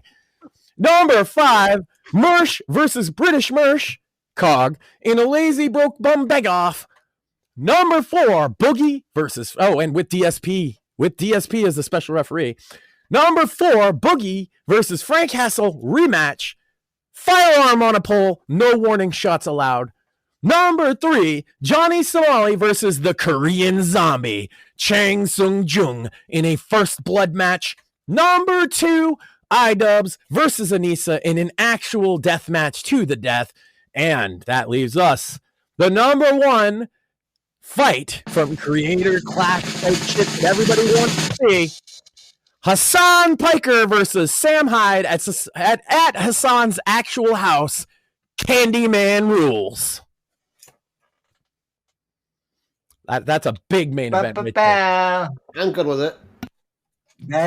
That is a big event. Now, if you sold that card, if you actually booked that card, Sam, people would pay tons of money to see it. You would actually get the Creator Clash 3 prices that they want. Now I do have one to sit not even up front, Sam. $212 for this shit. Now I do have one suggestion. One of those fights can be anyone. It should be in Jim Medicare's driveway, just so that we can make the battle of Jim's. Be Ralph and the fat guy from Chomo Casino. Yeah, and then Jim can do color commentary on like Bob Costas. So or now I know. The thing is the Cog Mersh bout is going to be ruined because Cog doesn't fight for himself. So he's going to bring Dan, and Dan's just going to, instead of begging, Dan will just punch Mersh, and we'll have to disqualify him. So yeah, no bringing your head, Cog. You got to beg on your own. You're good at that. And matter of fact, I think he's really good at begging. He's just not good at the part where they give you money. That's true of Mersh too, though, huh? Yeah. Anyway, yeah, I've just insulted half the internet. What else we got? I mean, I mean, none of those grifters watch the show anyway. That's okay. I always Well, put we up the top also 10 list and then I'll fucking tag them in it. Especially you, Andrew Tate, you that is fucking bitch. that is true. Although The funny part is, if although Andrew Tate America's- ever did see my bit about fighting him, he would think that like he could actually take me, right? Because I'm this big, goofy fucking guy. The fact is, a guy half my size can't take me. did you I don't know if you subscribe to He should Fear bring his Talk brother. Then on- it'll be a fair fight, right? Him and his brother. I'll take them both. I usually Yeah. fight two people at once, Sam, at least. Well, I don't know if you saw Max, but you know, John Guarnieri has the ghost hunting Yup. show now. And he has like a companion podcast to that on Spear Talk. And on the podcast today for the ghost hunting, they had Andrew Tate on. And at first I was excited because I thought it was, actually Andrew Tate, and I was gonna call him out to see if he could fight Max. Turns out it's just this like middle-aged dad who's a really nice guy. His actual name is Andrew Tate. And Oh man, that's That's super unfortunate. unfortunate for him. he actually they spent like a good 20 minutes where the guy's like, yeah, I'm annoyed because ever since this jerk off has shown up on the internet, like I always get like, imagine if your name is just like Andrew Tate and you're just like a normal dude. Well, that's the thing. I know what that's like because I talked to the dude that's named Christopher Cantwell. Did you know he's a writer at Marvel named Christopher Cantwell? And Yeah, he always yeah. gets confused for the crying Nazi. I talked to him on the phone one time about that. And he's like, I just have a name and it's so awful that this guy, I keep getting his hate. You know what I mean? No, Max, that's actually how, I don't know if I ever told you this, but that's actually how I first discovered Chris Cantwell. Oh, he ain't mine. Don't because- I take no responsibility. Yeah, you know what I mean. Crying though. Nazi, yes. Yeah. Because I knew of the other Chris Cantwell, and I was like, oh, cool. There's an and then He's then I doing turned a podcast or whatever, but it's a different guy. Yeah, that's super unfortunate because like obviously if this guy is in his 40s or 30s or 40s, the Andrew Tate name only became relevant to him in the past few years. That must be super fucking annoying to have to, like, even if somebody's like, oh, you're not like that Andrew Tate, that's annoying enough. No, I'm not, obviously. Do I look like a fucking rapist? Yeah, and allegedly. Yeah, and I mean the guy has a daughter too, so I mean she gets flack because Oh, jeez, that's horrible. Or she gets people like, are you okay? Is he abusing you? And it's like, yeah, no, my dad's not that Andrew Tate. I'm fine. My mom's fine. They've been married for 30 years or. Yeah, my dad's never been to Romania. Like, what the fuck? Yeah, that's rough. Shout out to that guy though. Like, what he could have done is he could have been like, I'm gonna use a different stage name or whatever, but he got the balls to just do it up. He made fun of it too. He's like, yeah, I'm sorry if all of the Andrew Tate, if all of the fans of the other Andrew Tate came out expecting to see that guy, but thanks. I guess. I was gonna tell you gotta call John if he had Andrew Tate on. I need this fight, man. No, I know. I actually tuned in and be like, I was gonna be like, oh man, did John actually get Andrew Tate on? And I was like, And I watched, and I'm like, yeah, he did, just not the Andrew that. I have a feeling John wouldn't put up much with Andrew Tate's like self-important bullshit, to be honest with you. He has. I've talked with him off air about Andrew Tate, and yeah, he. If you work in positions like he has, a self-important, self-aggrandizing celebrity, you will have no patience for. Because most of the ones you work with aren't like that, you know? They don't have this inflated sense of self-importance that Andrew Tate has. He thinks he's like a revolutionary or some shit. It's like fucking 50 people on the internet know who you are. You know? He's Chris Cantwell. He's like an infamous person that thinks he's going to change the world. It's like, no, the people who know who you are, about 80% of them think you're like a mass rapist. You're not going to get those people on board, sir. Even if that's not true, that's what they think of you. Meanwhile, and then you're like, yeah, and everything you think is true, and I like it, and I'm good with it. It's like, fuck you. Yeah, I want to beat his ass so bad, Sam. These people think I wouldn't, too. I like that. I want people to doubt that that's what... Like, there's a reason he will never accept this fight, even if it got brought to his face, even if people were demanding. He will not accept a fight against a guy who is 6'5" and 240 pounds. He's not going to do it. Because he's like 5'8" and 155 pounds. Right. No, I he picked him up with one hand. No, Max. He would do the thing. And you can punch me all fucking day. It ain't gonna do shit, bro. he would do the thing where like I've actually had this happen where my one able-bodied friend who was like a wrestler challenged another guy to a match. The guy chickened out, but then challenged me to a match because I'm a cripple. That's what Andrew Tate would be. That's what Andrew Tate would do, basically. He wouldn't pick a fight with you, but because I've also talked shit, he would be like, but you, Sam, I want to fight you. I just, like, I've picked him out, but there's a lot of, like, self-important little bitches that I'd love to just, like Tim Pool's another one. I'd like to fight Tim Pool. And the reason being is I think that he's a sour little fucking ultra-serious little prick. And he takes these bitch-ass internet topics so seriously, and I would like to give him something in real life to worry about for once, so that maybe he understands how fucking petty this internet shit is. And there's a lot of people I'd like to just take and stand.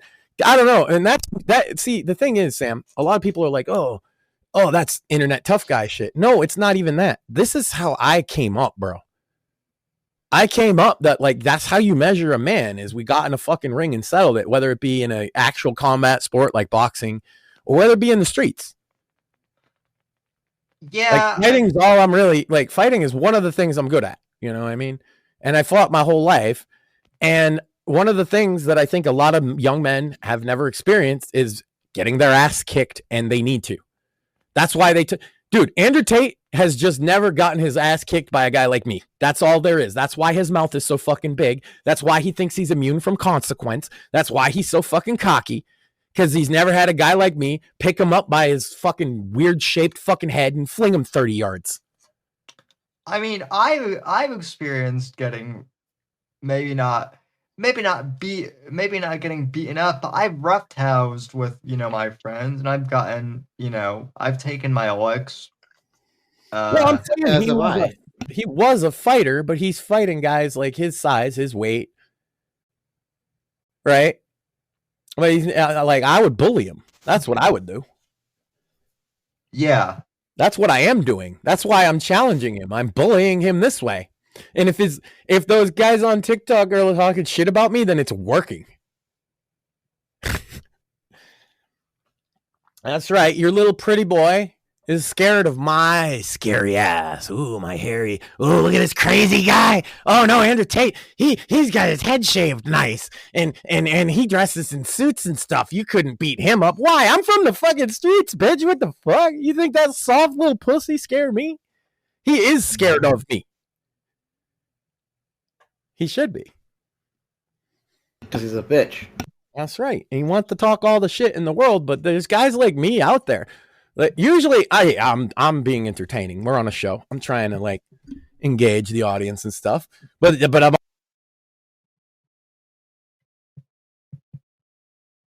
And Rumble Studio just kicked Max out too. It likes to do it in cycles, doesn't it? We all get kicked out together. Well, part of it though too, Max, honestly, is because Rumble Studio just updated its UI, so I have access to the premium features now. Oh, right, because cool. it's now the first day of your creator program status, and this is probably this stream will count actually. Will it? Because we started. Yes, it will. Oh, based? It's not all of it, but from about 20 minutes ago, it will. Yeah, from midnight on. Mm-hmm. Awesome. Yep. So let's see. Challenge to Andrew Tate. Why am I doing that? I explained that pretty much, right? Like, I will fight him. That's the thing. It's not a bit. I will really fight him if it came to that. I don't think he'll ever accept it because he's not going to want to fight a guy that's twice his size. He'll make up some petty excuse to like. He'll say I'm not relevant. That's all. And yeah, whatever. That's that. I'm calling it now, though. If you say I'm not relevant, that's you being a puss. But is Tate relevant? I don't know. I'm not going to say I am relevant. I'm going to say I would kick his ass, though. And it'd be fun to watch. I mean, I would say it's fun to do. I would say depends on who you talk to, right? Because what is relevance on the internet after all? Well, I've maintained a level of irrelevancy on purpose for many years, so I accept being irrelevant. But that still means that you're that's a cop out, for him. Yeah, my point being is just because someone is relevant on the internet doesn't necessarily mean that they're like. Yeah, but he's only gonna do it if there's monetary interest for him. Right. And there isn't to fight some random dude. I know that. I know that's why he won't accept it. He also won't accept it because I kick his ass. And his whole persona is based on being a big, tough alpha male guy. And I look at this little sorry sack of shit. Quite honestly, Sam, he can't weigh all that much more than you do. Right? Yeah. But you have an excuse. I think 160, 170 tops, maybe? Yeah.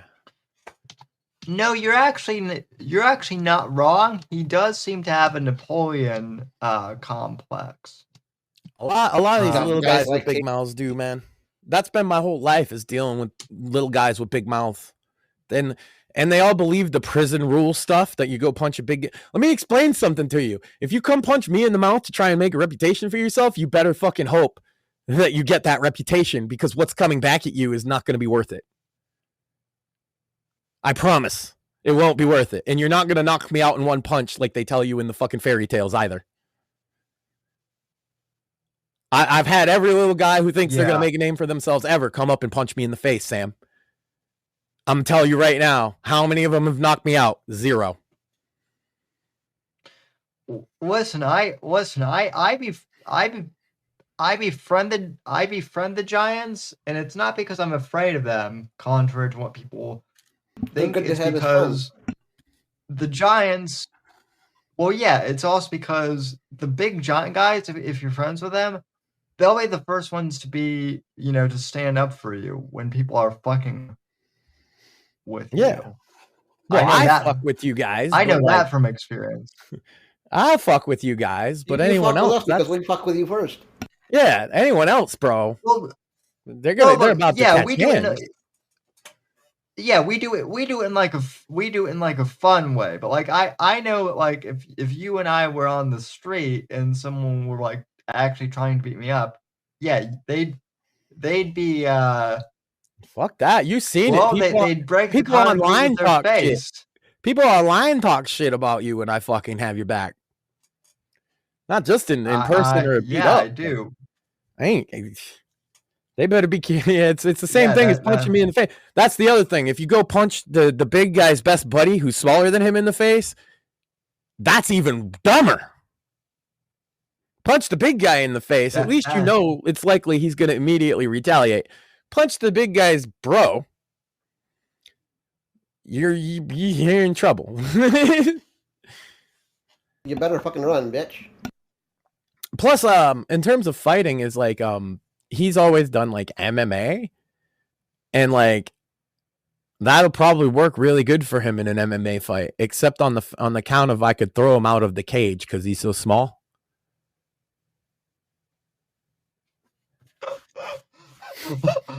Except on account of if you don't have enough weight and you try to punch somebody, you know what I mean? It's like you should see when like it's like small people try punching me. It's laughable. It's like, aw, you need some help there? Now I've been hit hard as hell, Sam, in an actual fight. But that was by a guy twice his size.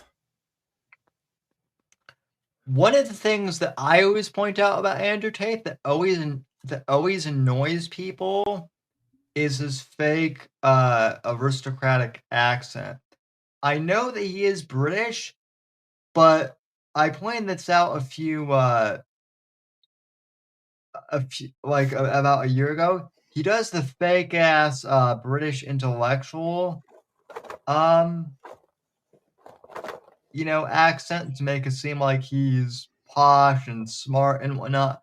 But as soon as you piss him off, that goes out the window and he goes like full cockney. Then he does an equally fake gangster voice, yeah. He tries to emulate my form of speech, but it's fake. Just as fake as the accent. And what I'm saying is both his accents are fake. He's not some aristocrat and he's not some street brawler either. No. So I am definitely the latter, not the former. But that's real. It's as real as it gets, man. I grew up in the hood. You know what I mean? Like that, and I'm a big dude. Like, of course you're gonna get into lots of fights. Well, Sir Max. If you want to know the truth, I can do a better aristocrat, a more realistic one than Andrew Tate can, my dear sir. I might not be able to do the voice or impression, but I guarantee you that my vocabulary and understanding of topics dwarfs his by massive amounts, exponentially. I'll say this flat out. I am exponentially smarter than Andrew Tate. Yes, I am. Because I only have to listen to him for 5 minutes to know that. He's a retard. Yes. You are exponentially more, smarter than him. I would say you're more well-read than most of these, influencer types. Yeah, but I hate that what he's doing there with that accent is like this. I'm going to be taken seriously because I present myself such a way. And I hate that. I don't care. Yeah. If everybody says I'm a retard, that's fine by me. I am. I don't like this idea that you need to be like loved for my intellect. Like that seems to be this arrogance that they all have. It just drives me crazy. I still would find it funny that the retard finder on X would get to you. It won't, but it would be funny to me. I mean, people assume that because I'm crippled, I'm also retarded, and I do like with my stutter. Well, and I do like that because then when I actually do say something like profound or smart, like those same people are always shocked. Yes, please, And, motherfucker, underestimate me, please. Yeah, please keep underestimating us. I've been getting underestimated for 41 fucking years. Keep on doing it, fuckers. Almost 31. I don't think people can make So- much of an estimation about me at all. They get confused. Well, people get confused by us too. That's something That's something understandable. You're kind of confusing, Sam.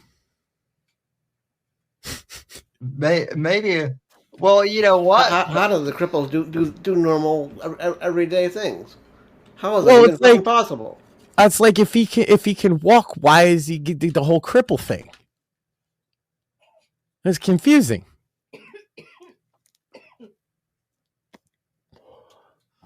Damn it, Shmuley.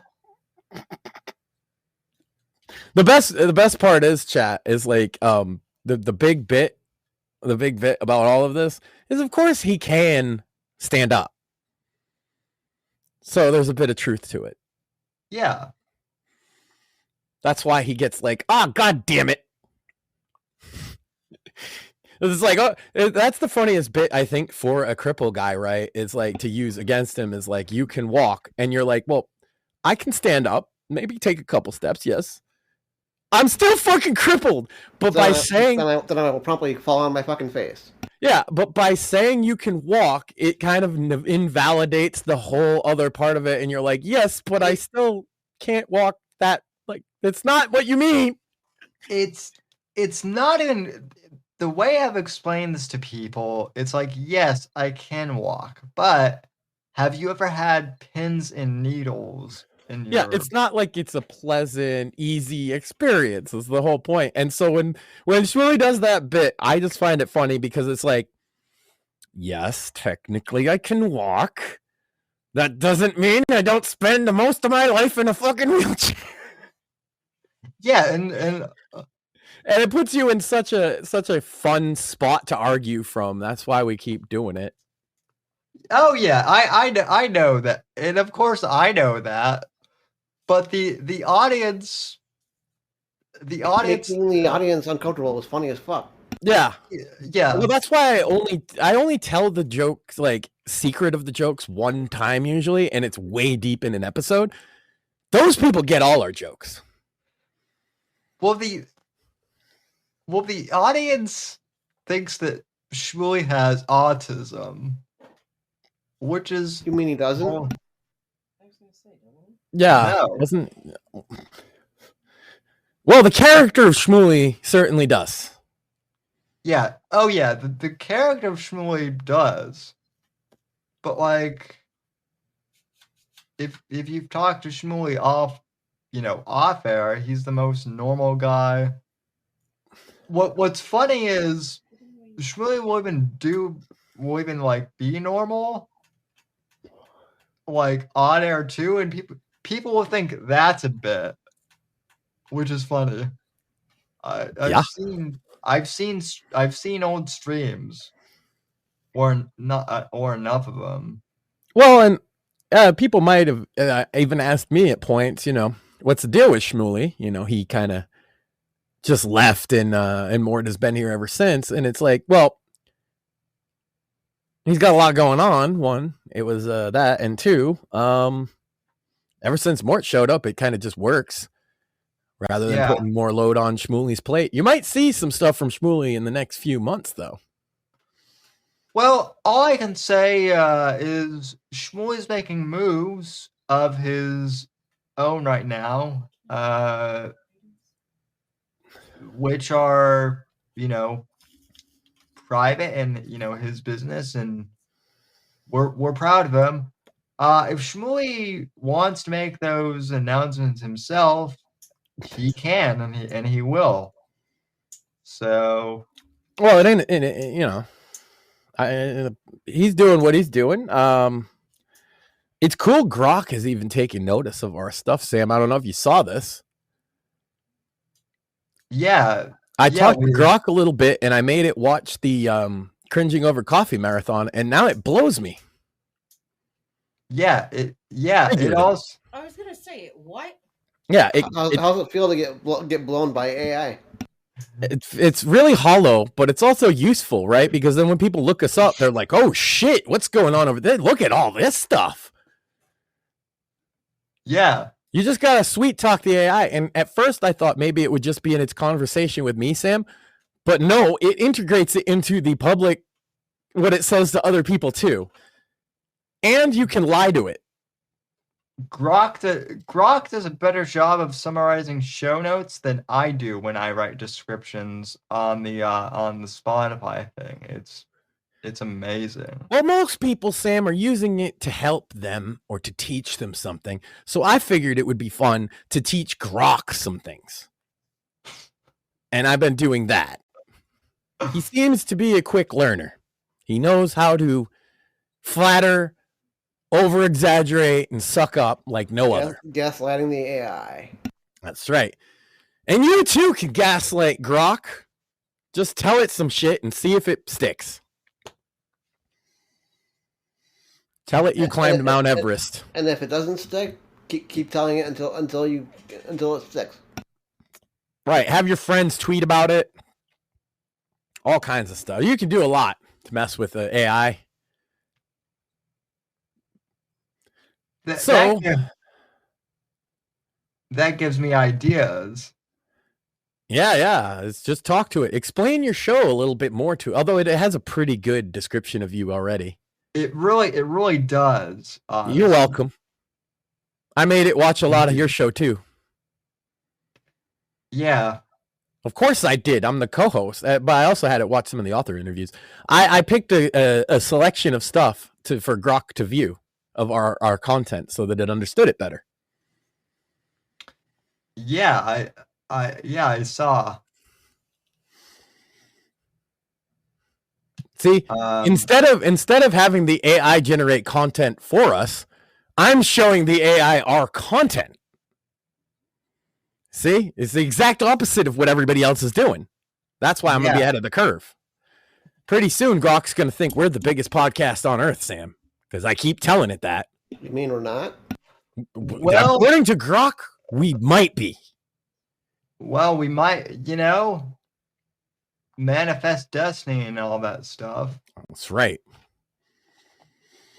So what do we go over tonight? Canada's fucked. They're gonna make everybody kill themselves. Andrew Tate's a bitch who won't fight me. Apparently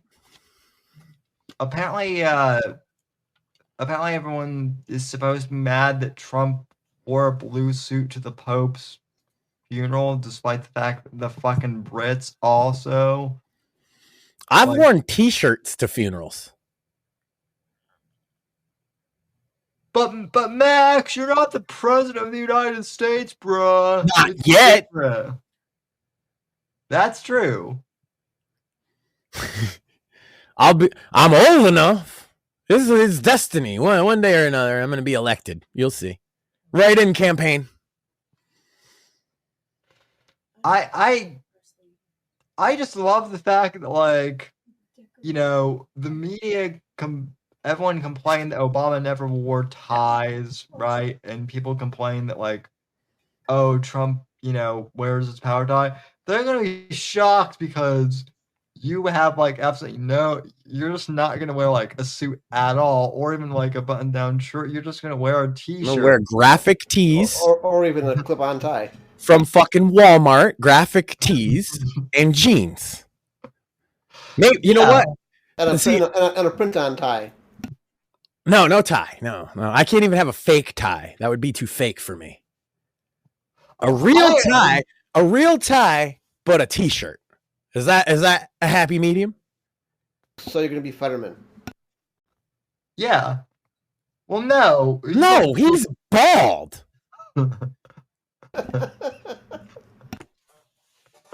You won't be Fetterman, although Fetterman might actually be part of the Max Sand administration. That's right. He's obviously going to be the running mate.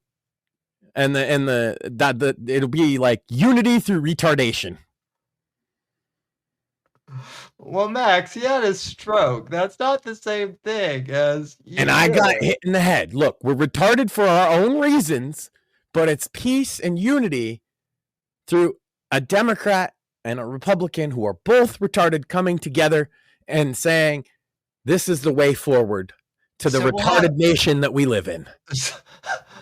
So we'll have retards in the executive, in the Oval.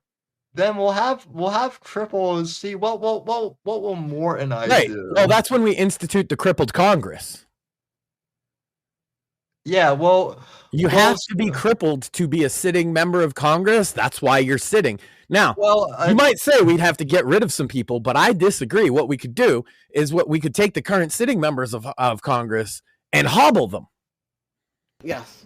Well, some people would say that the Congress already is crippled. Yeah, mentally. Well, that's what it is we're moving the retards into the executive branch. So we got to put the cripples into the congressional branch. And then the actual brain dead people, they're in the Supreme Court already. So the thing it is like actual cripples would actually get more done in Congress than the crippled Congress that we currently have. Think about that. That's right. Well, and if any of them refuse to get hobbled, that means they've given up their seat, and then we're going to have to elect a real cripple to take it. You can't elect somebody and then hobble them. They have to be pre-crippled. So, we'll have the Speaker of the House, Sam, and the Senate Majority Leader, Morpheus. Well, I mean, the crippled Congress. I suppose in that case, I mean, Mitch McConnell could stay around for I mean, he's basically just push the turtle on his back. I mean, just put a pile of cocaine near him; he'll be fine. Well, the dude, in all seriousness, that's the only way he's going to get off his back. Hasn't Cocaine Mitch taken a few tumbles? Yep.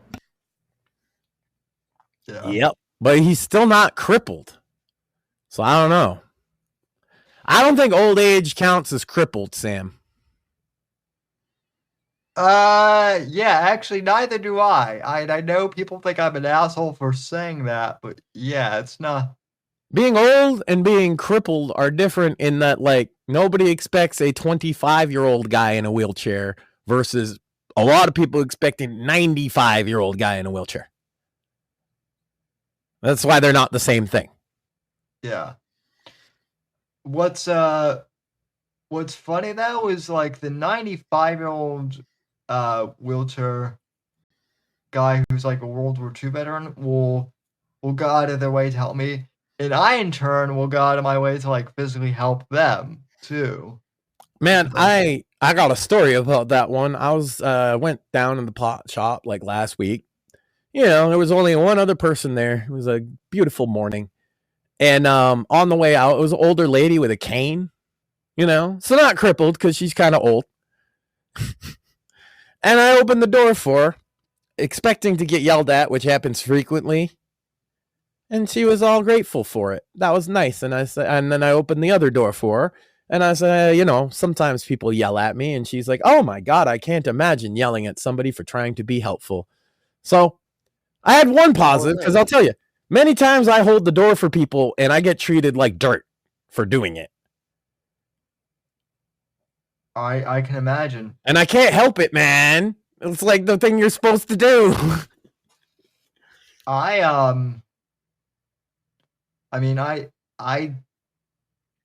saw a World War II vet this past summer when I was traveling to Michigan. I gave the man a salute and thanked him for his service. He was genuinely touched. So, especially not too many Greatest Generation left, unfortunately. Boomers are starting on their final rounds as well. Like I said, 2024 was a majority millennial election. Not the first time since the 60s that it wasn't majority boomer. Yeah, I mean, the demographics are changing. Yeah. And young people don't appreciate politeness very much, in Nope. my experience. Oh, I might need tobacco. They should. I think it's They should, but they don't. yeah. Well, nobody's really instilling manners in kids anymore anyway. Like, Oh my god, I'm gonna tell something really cute and they gotta hear it. okay. It's a really wholesome story. Okay. Welcome to the show, Maxine. Hi. Wholesome content from Maxine. So when I got the boy off the bus today, he got off. I was talking to the bus driver. I told her a little bit about my toe because she asked about the boot. And our son went, oh, wait, ran over, picked a dandelion, ran back on the bus and said, here, this is for you. She was so touched because guess what? That was her son's favorite flower and he passed away. And she said that absolutely made her day. Aww. He does like picking flowers for Mhm. people. But that was just like the sweetest thing that he did, and it made her so happy. And I was just like, I'm so proud of our kid being so sweet. Yep. There's a lot of kids that their parents don't So seem that's to how he care. gets all his girlfriends. He's been he's been nice to me. That's because he owns you. Yeah. Yes, and I'm touched by that. Although you might have to, you might have to fight a few ladies for that. But then, Oh no! You don't want to go there. He'll steal those ladies. Yeah. yeah. No, that's what I was just thinking. So Well, that is cute. Yeah, he likes to pick the dandelions, especially for his mommy. Yep. And he was very upset when winter came and there were less flowers because he couldn't be picking the dandelions. And yes, they are a weed, but to a child, they are a flower. dandelion salad is pretty good, actually, if you know how to make it. So, also, speaking of Mother's Day is coming up. I don't have any I mean, my mom is a fan of Night of the Vigilante, so And your mom will be too if you pick up your copy for Mother's Day. But you know who would really appreciate it, and you got an extra month for that one. Also a great Father's Day present, Sam. Oh, yeah. Big fuck. Book about manly shit. How can you go wrong? Can't. Indeed. You know, unless your dad is transgender or something, I guess. You gotta think about that. Nowadays, we got those lady penises around. Well, Tim Walls too. I was going through some of my old pictures, Sam, and the screenshot of me making a stupid face next to Tim Walls makes me laugh every time. How they thought that dude was a good pick, I'll never know. Like, you can say what you want about Kamala. They were kind of forced into Kamala, but then to pick him, of all the, like, they could have picked Shapiro. They could have picked, you know what I mean? And they picked that guy. The biggest fucking joke of all the Dem governors. Well, you actually had an explanation for They that. could have picked Cuomo. Well, yeah, they couldn't pick Shapiro because he's Jewish and they're all pro-Palestine, so that was kind of ruled out. And they couldn't pick they couldn't pick Cuomo because he's too toxic masculinity. Yet they're letting him make a comeback anyway. No, I know, But God damn it. It's funny. Him and Al Franken can sexually assault women and just come back from it. And if you're on the right wing, you can't do that at all. I actually think it should be the same for everybody. If you sexually assault women, your time in the spotlight should be up. Facts. I don't care what fucking letters next to your name, Al Franken, Hover Hands Franken. More fucking, double fucking standards, of course. Or slapping him on the ass like the old day Cuomo. No, you're done, bro. That's it. Get the fuck out of here. If you can't keep your hands to yourself, why should we elect you to dog fucking catcher? Same thing with Will. I mean, you know, like Willie. Yeah. He had a wife to veer those things away from him, didn't he? If it weren't for Hillary, Bill wouldn't have got away with all them rapes. Yeah, and people hate to say that. People hate it when you say that, but I mean, women are just as culpable for some of that as men are. She knew what was going on. She stood by her man. Look, I know maybe it's not a popular thing or the right time to say it, but Linda McMahon knew damn well what was going on with Vince too. Yep. Tell me she didn't know all these years that their marriage was a sham. She knew. The thing that always amazes me so much, it doesn't shock me or surprise me, but it's still amazing to watch sometimes, is how women can be just really nasty to each other in ways that, like, men, unless you're like a psycho, just like aren't. Yeah. So, well, I like to say it like when I get in a fist fight with a bro, usually once it's over, it's over. Yeah. And it's never usually comes from a place of like serious hatred either. It usually comes from much more petty things than that. But women, if they get to the point of that level of anger, which we would have a fight and be done with, or yell at each other or something to that effect, they want to like rip the other woman's ovaries out as a trophy or something. Like they don't ever stop. And there's never camaraderie of like, we had a fight and now we're cool. They'll never forgive each other ever. Oh, I know. It some of the stuff I've heard women just like overheard. I've heard some women say like fucking vile stuff to each other that like I wouldn't even.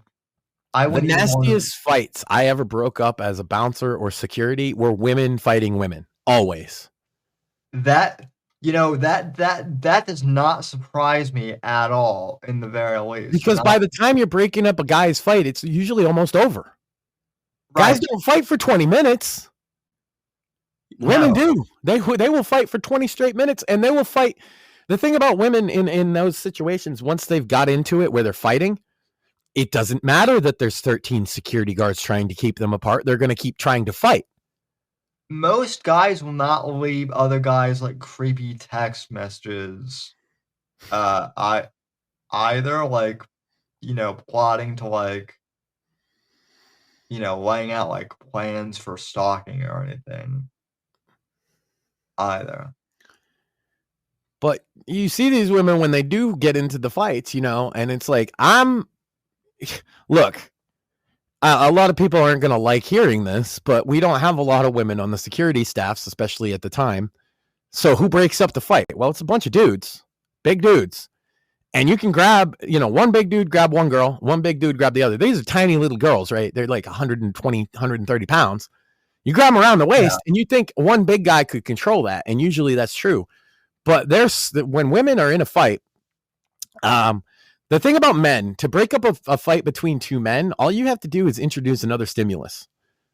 So, for example, if you sprayed the two men in a fight with water, you would be surprised at how quick the fight stops before anybody even touches them. Because it's just enough to say, wait, what's going on? Why are we doing this, right? That's not true of women at all.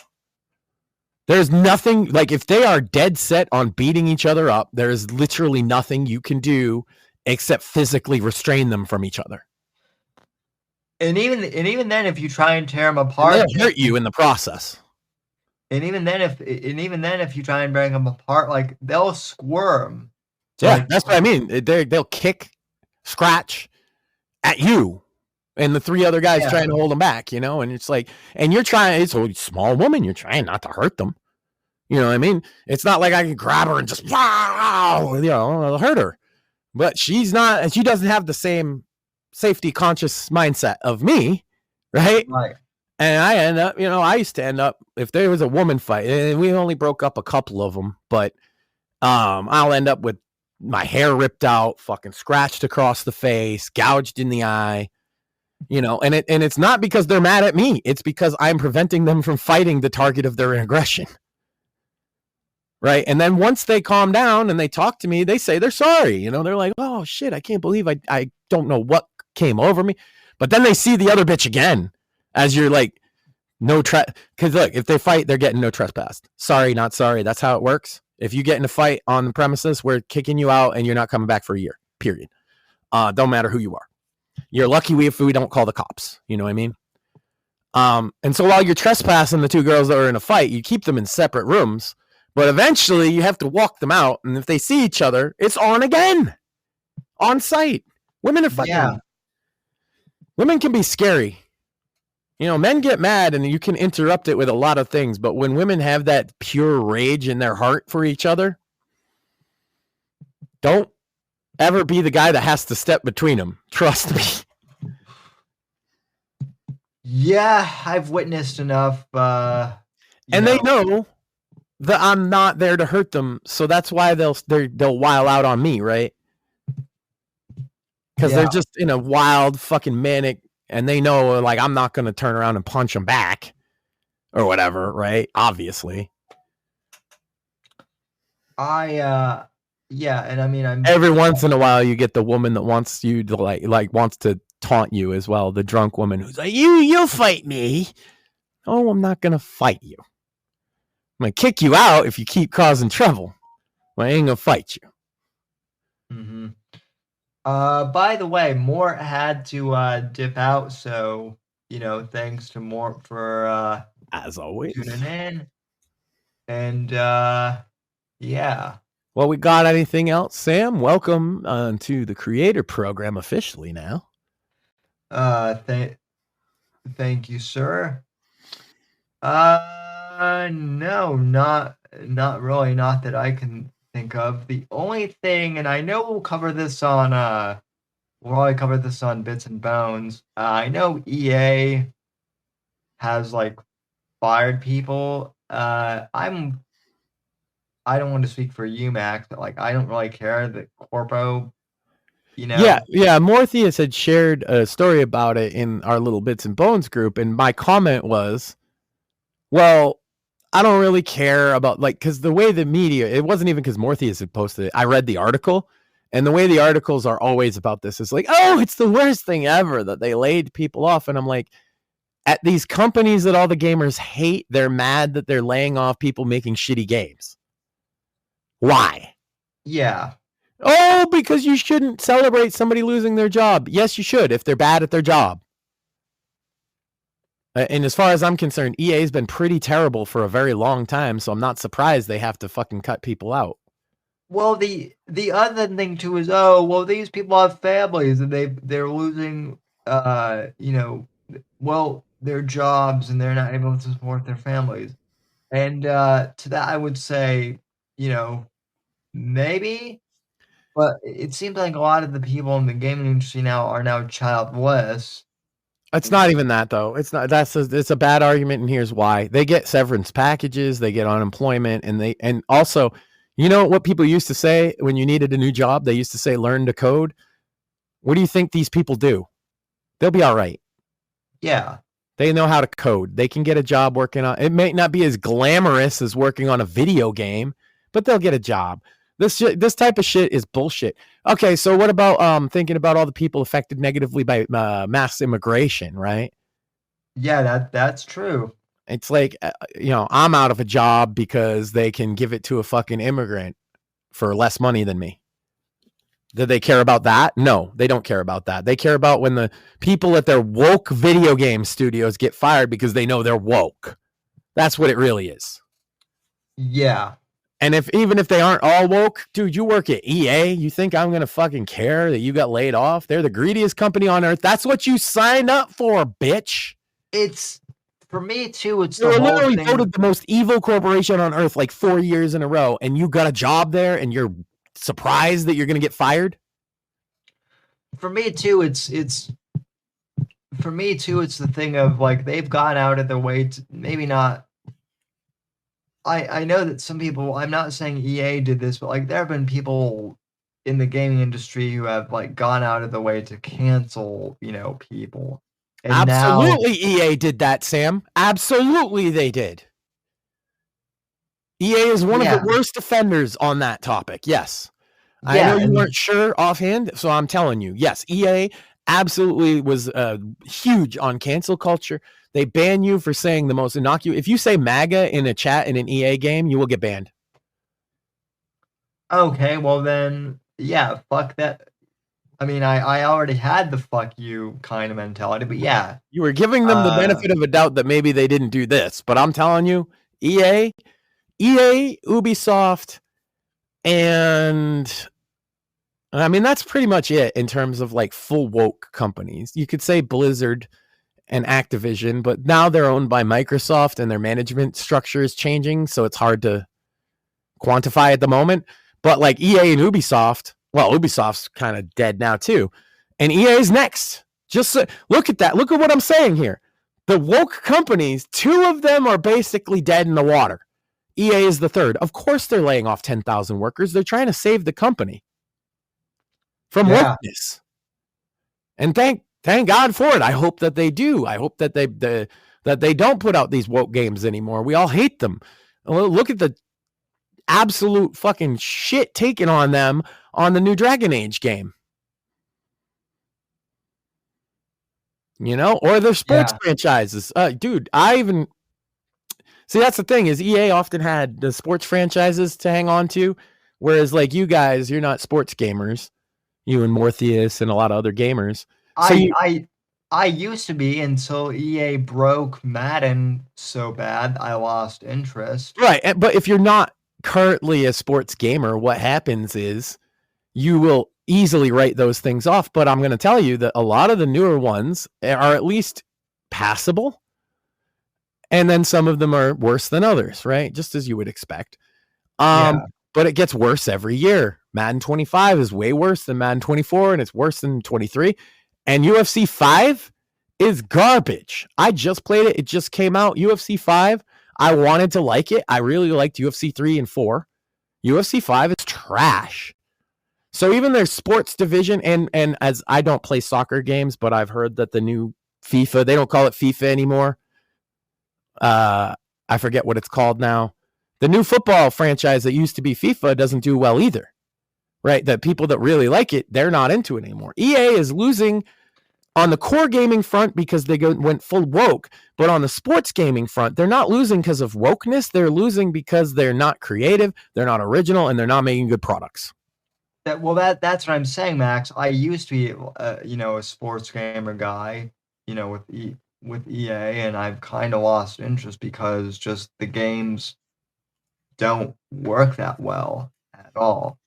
Sure, but it's easy when you fall out of it to just say they all suck, but that's not actually the case. A lot of people kind of just fall into that. I'm not saying that's what you said, but right. Some of them you might like more than others. That's what I'm saying. You fell out of it because you're like, enough of them are bad that I don't even want to bother. Some of them have been all right. Madden 23 was really good. Like I said, UFC 3 and 4 were really good. I think that FIFA was good a couple years ago too. But the thing is, and I didn't play that. The hockey games, I will say this, the hockey game quality has gone up every year, but nobody plays hockey games but me. So there's that.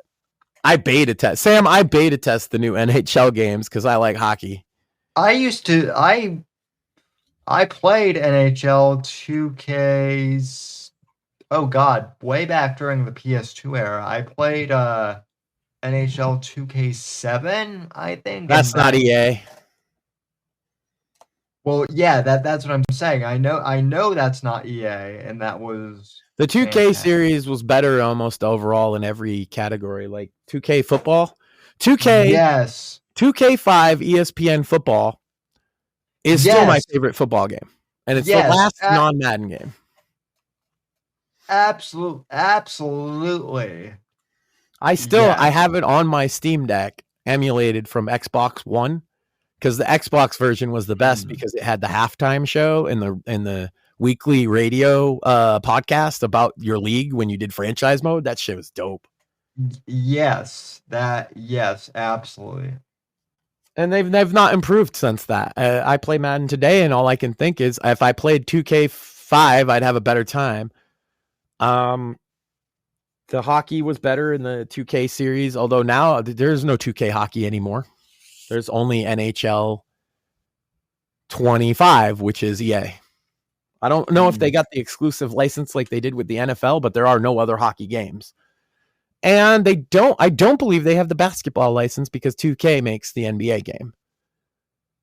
And that is a whole nother clusterfuck of wrong decisions as well. The modern 2K game is full of microtransactions and actually has a casino in it that you can spend real money at. Oh boy. Mm-hmm. But that's not EA, so I won't give them the credit for that. But yeah, EA laid off a bunch of people. I just explained to you why. Their games are shitty. And then the other two big woke companies are on the verge of or are gone. Ubisoft and EA both have been around since the 80s, and they're both facing the prospect of not being here in 5 years. And it's because they went all in on woke and all in on like let's ignore the political part. What do EA and Ubisoft have in common gaming-wise? They put out repetitive games with exactly the same structure over and over and over again. They don't feel new. Is Far Cry 3 and Far Cry 5 and Far Cry 6 any different? Not really. Yeah. They have a different setting, couple new animals, same fucking game. Like everything these companies, Ubisoft and EA, did was a rehash of something else that was already done and a worse job at it. And they're wondering why they're losing money hand over fist? Well, give the gamers what they want. A good fucking game. That's what they want. Yeah, that's why, like, before I met you, like 3 or 4 years ago, I was talking with a few, fellow James Bond fans who were like, I wish EA still had the Bond games because those were like good. Now they weren't gamers like I am, so the only games they had played were Bond games, and I said, "Oh, well, trust me, you don't want EA to be making the Bond games anymore. Trust me." So, and then I showed them some of the crap that EA has put out, and they agreed, and that was about like 4 years ago now. So. I will say this, though. There's another big company that's doing a little bit of the just put out games people like, and that is, everybody can hate me for saying it, Microsoft. They just stealth dropped that remaster of Oblivion. Everybody seems to like it. Yeah. You can't even argue the woke politics, except that they did change male and female to body types, which was dumb. Yeah, that's dumb, but it's not going to. But I'm not going to do a whole freak out with fucking pronouns over. Yeah, no pronouns, just the body types. So, what else? Yeah. Doom Dark Ages comes out in like 2 weeks. That's gonna crush. And it's going to be good. It's Doom. It's id Software. Like I've already seen, it's going to be good. Yeah. They put out the Indiana Jones game. Now, a lot of people acted like it was woke or something. I've played that game. It's fine. Yeah, no, I actually, and I can actually play that game now too. And I don't usually buy games. I still might wait for that one to sell, but like I've heard from like hardcore Indiana Jones fans, that game feels very authentic. I'm not the hardest core of indie fans, but it feels very indie. No, but people like in the author community who have been on the show, like some of them are like they grew up in the 80s when the original films. So did I. I'm just saying I wasn't like obsessed, but I get it. They're more into it than I am, and if I as a casual guy and they as a more hardcore guy are both saying it's a really good indie game, you have to listen. Right? Yeah, and that's what I'm saying is so. Yeah, it takes place, I think, between the second and third movie, if I'm not mistaken. Yeah. And Troy Baker does it, but it's hard. You'd be hard pressed to tell it's not Harrison Ford at points. That is true. It looks like Harrison Ford. Like the graphics are spectacular. Yeah. I actually, because I know Troy's voice, if you know Troy's voice well enough, you can pick up on like some subtle And unfortunately, we all do because he voice acts every fucking video game ever. But he did a good job in this one. Yeah, it's very subtle. Like my mom couldn't tell the difference at all. So yeah, I feel like Microsoft is just putting out banger after banger quietly. I also, a new game, it came out on Game Pass and as like early access otherwise. Towerborn, I've been playing this. This is Xbox Game Studios, so it is internally, it is a Microsoft game. And I'm sorry, Microsoft Game Studios, whatever they call it. And it's a side-scrolling beat-em-up RPG, like MMO. So it's sort of like, if you know Dungeon Fighter Online, but modern graphics, that's what it is. I'm having a lot of fun with that. It doesn't feel very woke to me or anything like that. And it's got a good little combat loop where you go into a stage, you beat up a bunch of enemies, and you level up. Yeah. And there's bosses, and you're supposed to like team up with other people to do harder bosses, like an MMO. But it's a beat 'em up. Real fun stuff. Yeah, Xbox killing it. Also publishing their games on the PlayStation rather than just keeping them internally. Sony could learn a thing or two about exclusives, not actually selling fucking consoles. I listen, I fully agree with that. I've been saying for years that like it would be awesome if you could play Ghost of Tsushima. Which I can now, but the problem is that Sony are pricks, and so when they re-release old games on the PC, I don't feel like paying $60 for it. That's a problem they have, but Microsoft doing the opposite, saying console exclusives is the opposite of what we should be doing, seems to me to say Sony's kind of living in the past. Yeah, you're not wrong. Just get Bloodborne on PC, and I think that people would soften on Sony quite a bit. But the fact that they refuse to do that under any circumstances, I don't even care that much. But like, I've played all the other Dark Souls games, so Bloodborne to me doesn't mean much. I don't like. I think people overrate it. But I've played because I have played it, but not beaten it. Because I won't until it's on PC. Yeah. Where I beat every other Dark Souls game, and people would be like, "Oh, the first Dark Souls on PC was terrible." Yeah, I only played the remastered one, so. Oh, they're gonna hate me for that. Max, it's funny you say people are gonna hate you for that. I got flack because I played Alan Wake 2, and were there some woke things? Yes, but like the main character.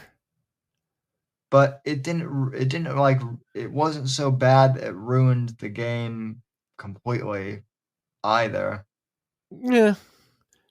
I expect a little wokeness out of Remedy. Yeah. It is what it is.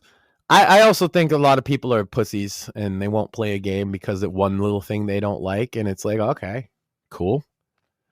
It's funny because they're all obsessed with AAA games, and when I recommend all these awesome indie games, they stick their nose up in the air at it, and it's like, well, I don't hate the games I'm playing.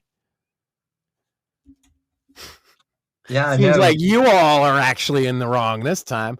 I could tell you, like, indies right now that I've been playing recently. River City Girls 2, fucking Soulstone Survivors. I'm looking right now. V Rising, the Vampire Survival one. Barony. I play Party Hard, Dead Pixels 2.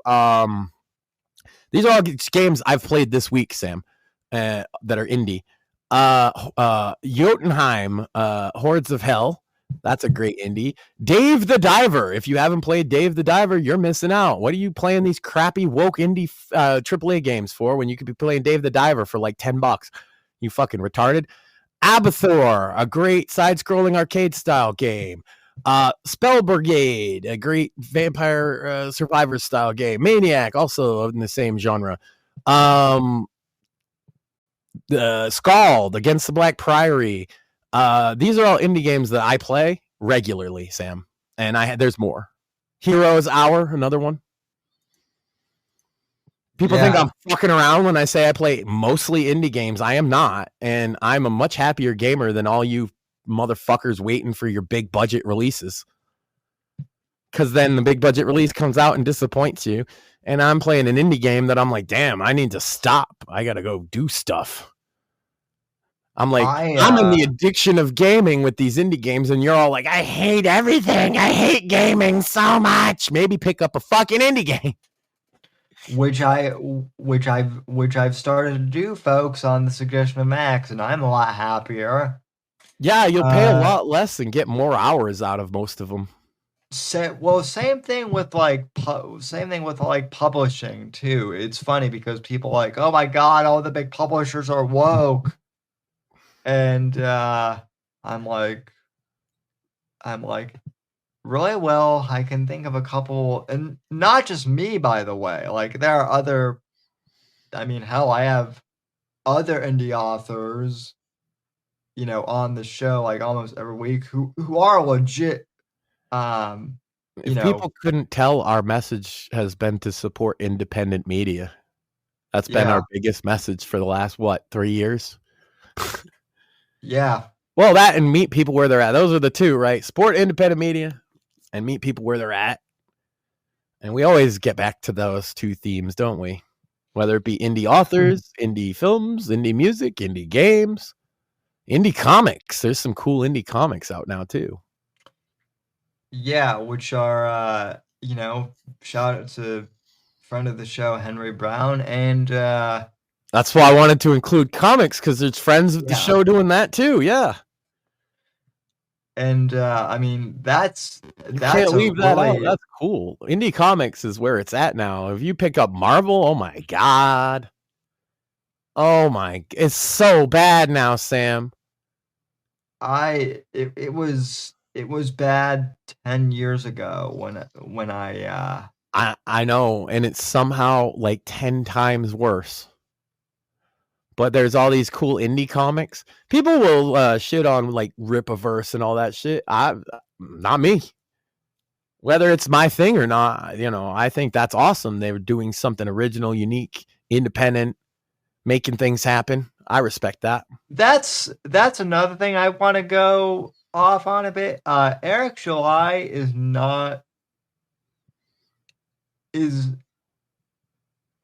I won't say that he's not a grifter completely, but when it comes to the comics, no, that's not a grift. That's like an actual business. I really hate this mentality. You're paying for a product, it's not a grift. Unless the product doesn't arrive or something, and as I hear it, people love those comics and they do get them, so it's not a grift. Yeah, I hate this mentality. I mean, same thing even that like people like, oh, Hulk Hogan is grifting with All American Beer. No, he's putting his brand on. He was hired as a spokesman. Yeah. Yeah, that's a job.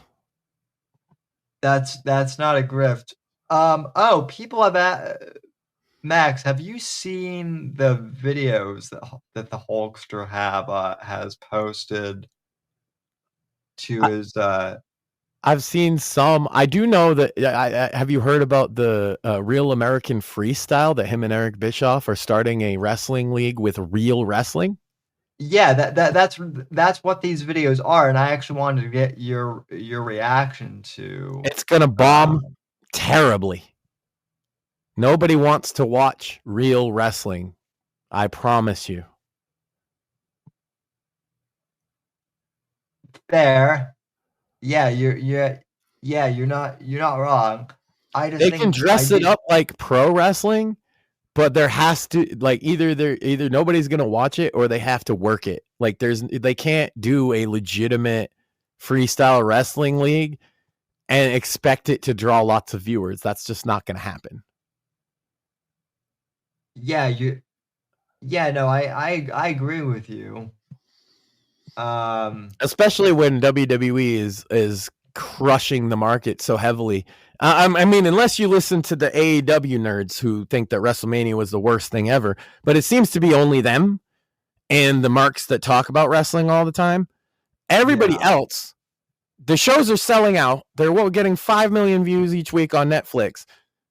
I hate to break it to the nerds. You guys are just wrong. You just don't like it, and you should stop watching. Not you, per se. But like, if you're like, oh, this is the worst ever, you should it's just not for you, because like everybody's like, oh, Jey Uso winning. Whoa, no. It's like, dude, do you see the fucking reactions this guy get? Have you seen how much merchandise he sells? Kids love him, yes, and that matters in wrestling because those kids sell tickets to not only themselves but their parents. That's like people being mad. You know, this was a thing. I don't know if you ever experienced this, but like, I remember back in the day, there were people who got annoyed. There were grown-ass adults who were into comics who got annoyed with Spider-Man because Spider-Man appealed to kids, and they felt that like Spider-Man was overhyped. And I feel like this is that. No, that is modern. That is, and it's my generation and your generation, especially like 10 years younger than me, of wrestling fans. See, because I'm old enough that I grew up on the 80s stuff, right? Whereas you're not. And so the people around your age group, what did they grow up with? The Attitude Era, when it was. I'm not going to say it was oriented for adults. It wasn't. It was oriented for 15-year-old boys. And now they think that that's adult content, and that they feel that anything that is like less mature, and by that they mean swearing and drugs and ultra violence and sex, if it doesn't have that, then it's just stupid kiddie shit. And you know what? Good, because wrestling works best when it's stupid kiddie shit for kids. If you are a grown wrestling fan and you do not realize that that is the whole fucking point, is for kids, then you're the biggest mark of them all. Yeah, well, Max, I've got news for you. Then there are a lot of fucking marks. There are. Look, families with kids don't want to watch AEW. Families with kids are probably not going to want to watch actual, real freestyle wrestling either. That's why though too, Max. Like I think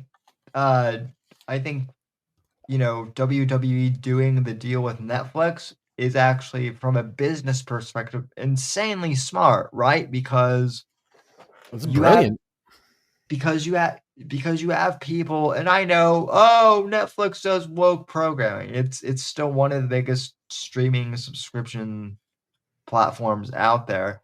So there are people who are watching wrestling now who might not have ever gotten into it because it's on Netflix and it's now accessible. Yeah, and a lot of them are kids. Yeah. And they love Jey Uso. And I don't care that you, 35-year-old fucking grown man, hate him. If I'm running the show and the little kids are bringing whole families out and your grown ass is just bitching on the internet, who the fuck do you think I'm going to cater my programming to? You know, I don't think that the internet marks understand why they don't get listened to, because they do not represent the audience at all. And when you do represent that audience, you get a product like AEW, which 600,000 people love. and they watch every week, and it's the same fucking people, and they're never going to grow one bit. Well, it's that. It's also, and I can't believe I have to explain this, but it's one thing to criticize and offer constructive criticism. It's another thing to just bitch and moan and not offer any. Were you there when I explained to my wife what fantasy booking was? I'm not sure if I was. So she'd never heard of it before because she casually watches wrestling, right? Like most people. And when I told her that there's a whole like market of people that do videos and they have forums and all they do is fantasy book wrestling, she was like, so they're just writing fan fiction? Yes, that's what you're doing, nerd. You're writing wrestling fan fiction.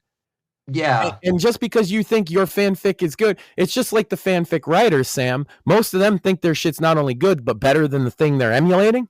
That's how wrestling fans are.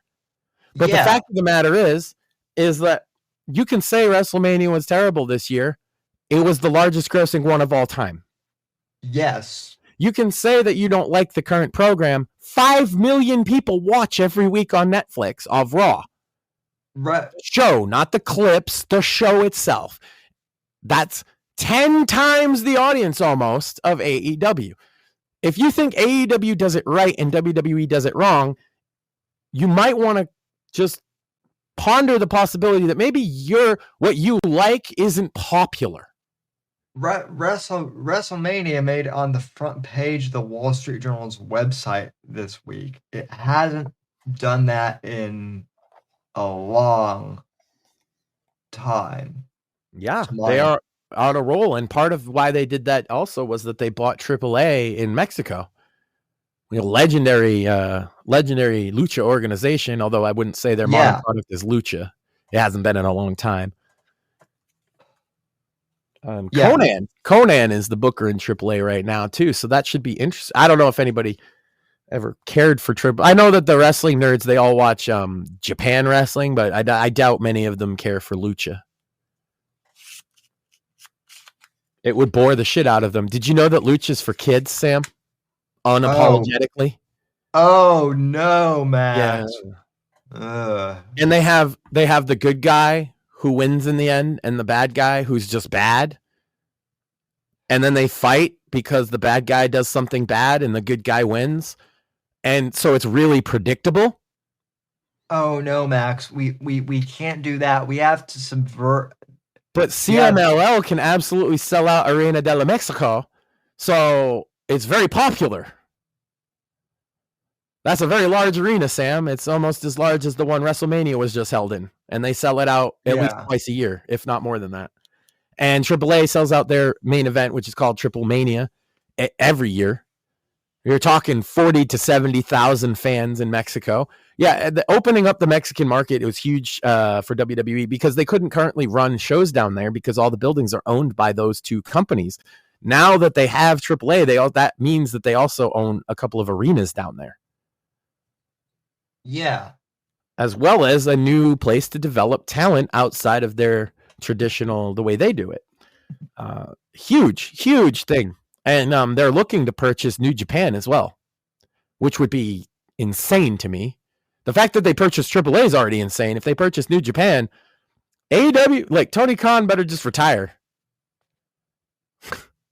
Because those are the places that he got all his talent from, was New Japan and fucking AAA.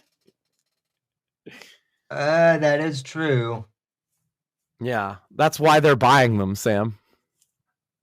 Like, they don't care too much about AEW. You can tell they don't care too much, but they are trying to kill it.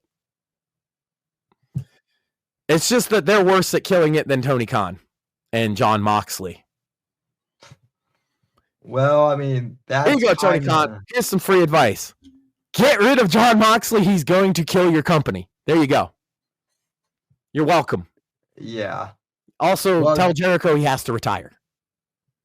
For fuck's sake. Yeah. Even the AEW fans are telling him to retire. Well, that's kind of hard to, it's kind of hard to do when you're killing your own company. So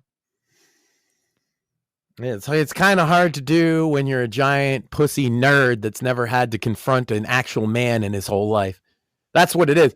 The wrestlers over there seem to walk all over Tony Khan. It's because he's a fucking nerd. You know what I'm saying? He's a money nerd. And they're like, yeah. I'm going to... Jericho's just like, yeah, you're going to keep paying me, so why the fuck would I retire? Meanwhile, he looks like shit. All his segments are shit. You see, people think like I have not watched enough AEW to make these judgments, and they are mistaken. I've seen your garbage. It's garbage from beginning to end on every episode of Dynamite, Collision, and every pay-per-view. It is garbage wrestling for little children. Little 13-year-old mindset. Look, they did all the moves. I love the moves. Bro, can you run a mile? Again, no. You're immune from that one. But could you push your wheelchair a mile at a reasonable rate of speed? Yes. I knew you could. I'm actually more physically fit than some of these wrestling larks, which is sad, but true. Imagine being like PPP and thinking you can criticize wrestlers. He does. Just like, how do you in your brain justify that, fatso? Apart from wrestling, it is actually like sad to me that I get more movement. That dude is more sedentary than I fucking am, and I'm sitting down most of the time. He gets out of breath talking. Fucking talking. Yeah, it might take me a second or two to compose my thoughts, but I never get out of breath talking. The only time I'm out of breath is if I'm laughing super hard at something, which does happen on occasion, but I've never run out of breath talking. I had a heart attack. And I'm telling you right now, it's very likely that one day in the not too distant future, a couple years, that we're going to be sitting here doing a show talking about that man fucking dying. And he don't think that's real? Bro, you are like 400 pounds. What's his name? Ashton? Yeah, you're an ass ton of human being, and you need to fucking lose some weight. He's younger than I am, and he looks older than me by like a good 5 or 6 years. Yeah. And he's got Worski sitting next to him. Worski has the answer to lose all that weight. Cocaine. No, don't do cocaine. It's going to make your heart explode. I was a joke. I'm kind of surprised he hasn't. Yeah, already. If he started cocaine at that weight, he'd be dead in a month. Yeah. Not a good idea. That guy he needs to stay away from stimulants. And alcohol, because it's just empty calories for his fat ass. I mean, are we I'd fight PPP, but I mean, he's fat. Nobody's worried about him. Well, I mean, if you fight PPP, you might kill him. Yeah, I know. That's why I said he's fat. Like, I don't want to hurt a big fat tub like him. Yeah. I want to make him wear a hippo costume. or that's insulting. Or Bowser from Mario. He could dress up like that. Okay, Bowser might work. I was gonna say the hippo costume, that might be insulting to hippos. This motherfucker has the audacity. Like, dude, we don't think very highly of Ralph around here, but that fat motherfucker calls Ralph fat. Are you fucking serious? Dude, if Ralph has 4 titties, how many does PPP have? 12? Yeah, Ralph. 3 of Ralph. Ralph is not in good shape at all, but Ralph looks like a supermodel compared to. Yeah, and say what you PPP. want. Ralph actually has lost weight in the past couple years. How about you, fat PPP? Yeah, and he's actually. I'm not saying he's sober all the time, but the few times I have seen him, he's been relatively. Yeah, and then he died, and people shared all kinds of things, and then he wasn't dead, which was funny. But no, look, if you're gonna make fun of people for being fat, you gotta at least be normal. You can't be fat, and you can't be fatter than the person you're shitting on. Sorry, there's rules. If you're way fatter than Ralph, you don't get to call him Piggy. You're a piggy, PPP. Big old piggy. Your fucking pig nose and your fucking trough of fucking garbage food that you clearly eat. Yeah, don't call him a pig until you get your shit under control. That was one of the things on the Medicare stream that I found to be funny but true. He didn't call out PPP specifically, but he did comment that like Canadians in general like to make fun of Americans for being fat. Meanwhile, like Canada has also like even a lot of these European countries that want to like mock fat Americans. They're like, America's fat because they are 10 years behind the memo. No, we're all fat. Yeah. Sorry, Europe. Sorry, Canada. Guess what? It's not just us anymore, but the average person in both of your populations is also obese now, just like America. Welcome to the fucking club. You know who else has joined the club recently, Sam? China. Yeah, Jim actually pointed that out. The fucking China is now. Korea's getting there too. South Korea. They're getting there. And that's crazy, right? Asian populations are starting to have majority obese population. That's not normal for Asia. That does mean it's the food.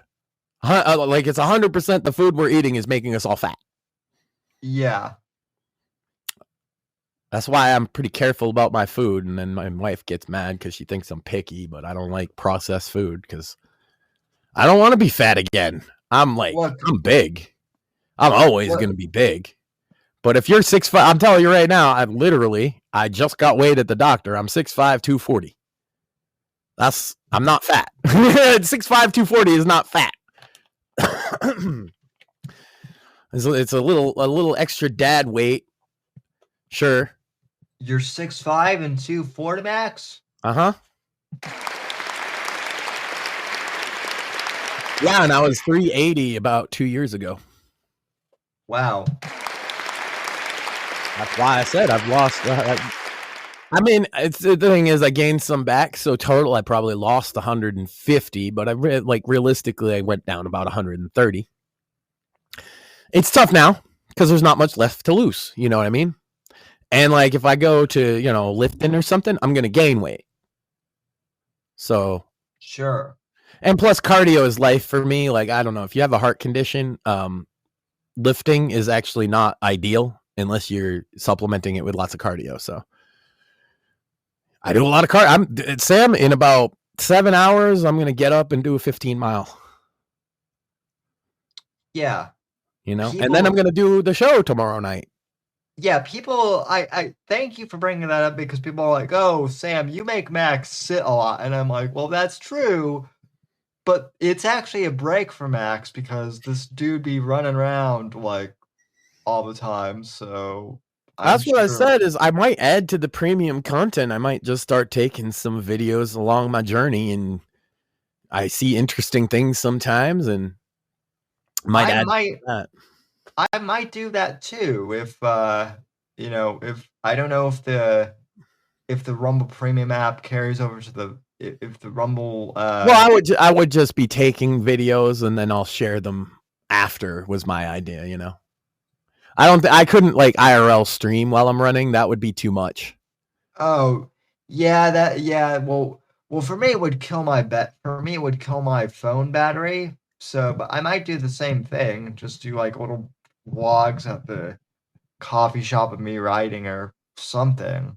Yeah, I plan to, nature pictures. I took some last Monday, the day after Easter.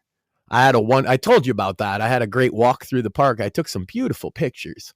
And I was thinking I could take a lot of good nature pictures because I'm out here walking all the time and it's beautiful in the summertime. Now, wintertime, it sucks. I think I've mentioned that.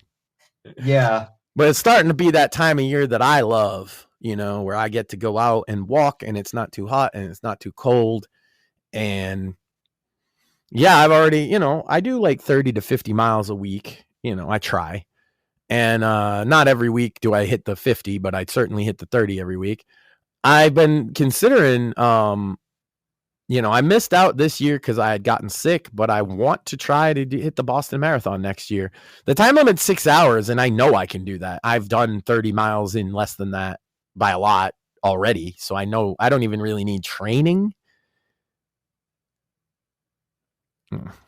Yeah. I'm not gonna do like I'm not gonna finish the top of the race. That's not why I would do it anyway. I wouldn't care to win just to finish the Boston Marathon, right? Yeah, that's a huge accomplishment in and of itself. I can do it. I could do it. It's this weekend, I believe. I could do it this weekend. Like, I just didn't sign up. Yeah. But I can absolutely do a marathon. I would say I'll do it in about 4 hours, 20 minutes or so. Not bad. No, it's, and I wouldn't even really be all that winded afterwards, to be honest with you. Anyone else I would press X to doubt, but you because I know how hard you've worked, I would say I believe you completely. So yeah, I do 30 miles every month or so in one, right? I do a 30-mile every month, and marathon is 26.5 or something like that. So yeah, I know I can do a marathon, and I know about what time I would get. I could improve my time, and that's probably what I'll do. I'll try and, hey, somebody fucking hold me to it and say, Max, you said you'd sign up for the fucking Boston Marathon next year, and I'll remind me, and I'm going to try because I think I can't win it, but I can finish it. Yeah, that would be awesome. I ain't gonna outmatch these like Kenyan runners, and so I don't even plan on running. I'm gonna, walk it at a fast pace. That's why it's a 6-hour time limit, is because, yes, like you said, it's an accomplishment just to finish. And yes, they let people in wheelchairs and stuff do the race as well. So yeah, I've actually seen that. Someone sent me like I had a friend who ran it in a wheelchair. Cool. Yeah. He got a good time too. It was like 3 hours, 50 minutes or something, which is pretty impressive for a wheelchair for 26 miles. And it was a manual chair, obviously. They don't let you do a electric. Right. I believe though it was also probably one of those, because they have like those sports. They have like those. Yes, it was a like a running wheelchair, so to speak. Yeah. And but I mean, the dude's upper body was still a fucking. Oh yeah, man, like, whoa, he's a fucking gorilla upper body. No, I do want to explain though, like trying to do like a marathon in one of those like, regular push chairs would be a nightmare, just because they're not ergonomically. They're not meant to go that fast, so. Yeah, they're also not like ergonomically great. Like No, because they're mostly one size, like, especially we're talking like the hospital style ones now that people see. Yeah. They're meant to be one size fits all. I think a lot of people don't understand that. The same wheelchair they would give to you in that regard that they would give to like a big fat old mother or something. You know what I mean? Yeah, but even like the custom wheelchairs that are just like standard, push chairs still aren't like ergonomically great for like, for like athletic events. Well, they're not supposed to, like, literally, you're not supposed to turn the axle that fast on them, right? Because they're not built for that. So the sport, yeah, he had one of those. He'd grease up the axles and all that, so it nice and smooth and fast. But I mean, dude had to have worked his fucking ass off. Oh yeah, totally. And so yeah, I just want that. I just want to be. Here's my thing. I had a heart attack 2017 and then ran the Boston Marathon. I think that's a good story. And I would do so, by the way, for the Heart Association. That's a great, you want to talk about like story arcs, right? That is a perfect like story arc. Yeah. So. I meant to do it this year, but I'd been sick this winter and early spring, and I was like, I could, like I say, I could this weekend do a 26-mile marathon. I couldn't get in though. You have to sign up way ahead of time. However, leading up to this point, I didn't know if I was still going to have that cold or nothing. So what if, Max, hear me out, you had your heart attack in 2017, so what if you did the marathon in 2020, not 2026, but 2027? 10 years. I mean, I could do it next year too, though. Yeah, fair enough. I don't even care about the difference. What I want, and also that's 2 years that I might get crippled. This is something you start to worry about when you pass. Not you, because you're already crippled, but when you pass 40, for me, I'm like, oh man, something bad's gonna happen, and I'm not gonna be able to run no more. You know what? Shit, I hadn't thought of that, but you're right. Yeah. Every day is like am I gonna get crippled today? Is this gonna be it? It's terrible. See, that's the good thing you got, is you don't have to go through that feeling, because you're like, I'm gonna be. I would be the asshole that is like, Max, I feel bad for you, but at the same time, welcome to the club, buddy. Yeah, but and then you can make all the jokes that Moore and I can make, and like people can't get mad at you, and then oh my god, you'll be even worse of a troll than before. Yeah, the problem is I'll have a very limited lifespan once I'm in a chair. Because if I can't do cardio, my days are limited. And this is what it is. You got to keep the old ticker in shape. Nah, I get it. You guys could have like a bunch of cardio workouts in a chair, and I could probably adjust to that. Sure. Yeah. But I feel like if I stop what I'm doing, I can feel it. It will end for me shortly thereafter. When I can no longer do the walks, I will probably not be here very long.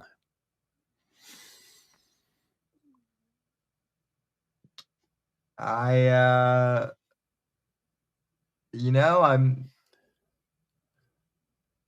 not gonna. I don't know what to say. Nothing to say. That's why I keep doing it. Yeah. We need to get you a pair of bionic legs. Oh man, I'd need hips at this point. That's what's killing me, is the arthritis in the hips after I do 15 miles. It feels like my fucking legs are about to fall off.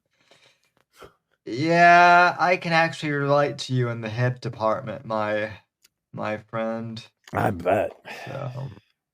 Arthritis is actually a worse bitch than I had ever assumed, and I feel bad for making fun of people. No, I don't. Not as bad. Arthritis is a bitch, but not as much of a bitch as my ex-girlfriend. Heyo! Or Melanie Mac. Double. I had to check that she wasn't here before I said the forbidden word.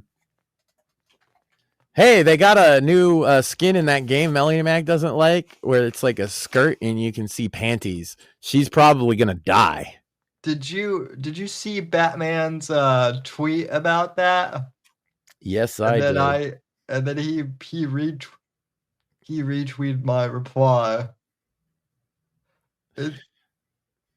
It's true though. Does that does that Laura Croft statue she have not look like a? It's a sex doll. Yeah.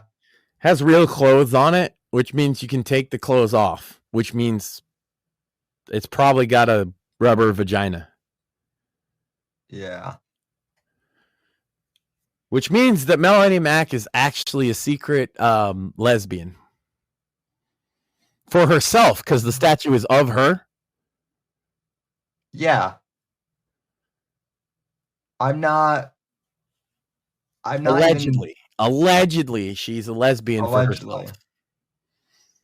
I would not even be surprised.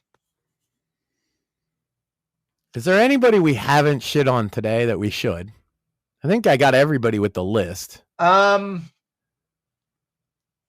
No, there is one person I would love to shout out.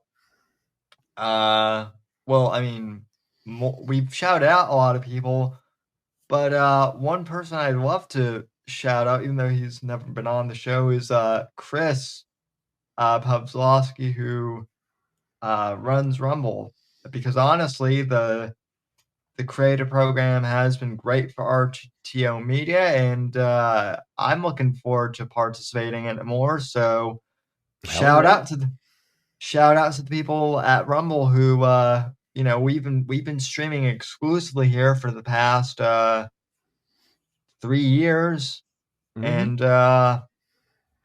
honestly, like I don't miss streaming on YouTube. At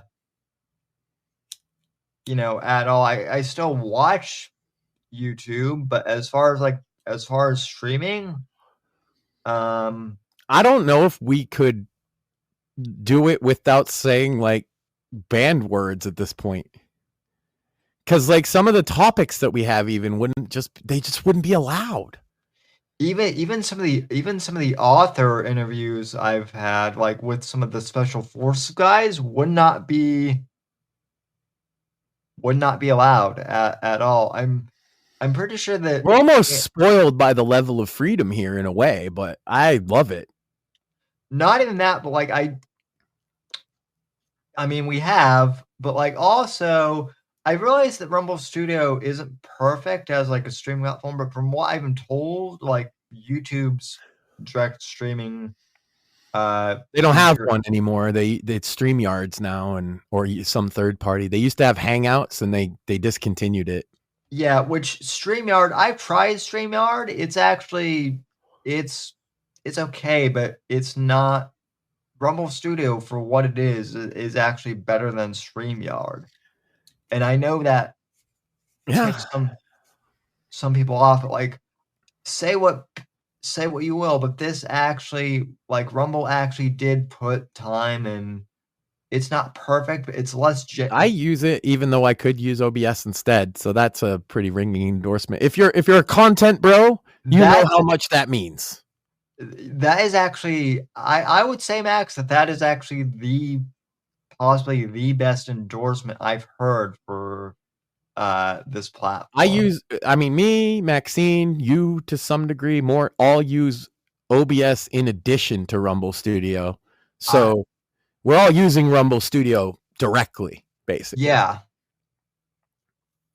And listen, I know people are like, oh, you get disconnected from Rumble Studio. You get disconnected from StreamYards too. You get disconnected from OBS sometimes too. Yeah. And I've had that happen where my show just stopped broadcasting through OBS at points. This has happened many a times. And it's actually not as easier to jump back in like it is with Rumble either on some of those. At least right.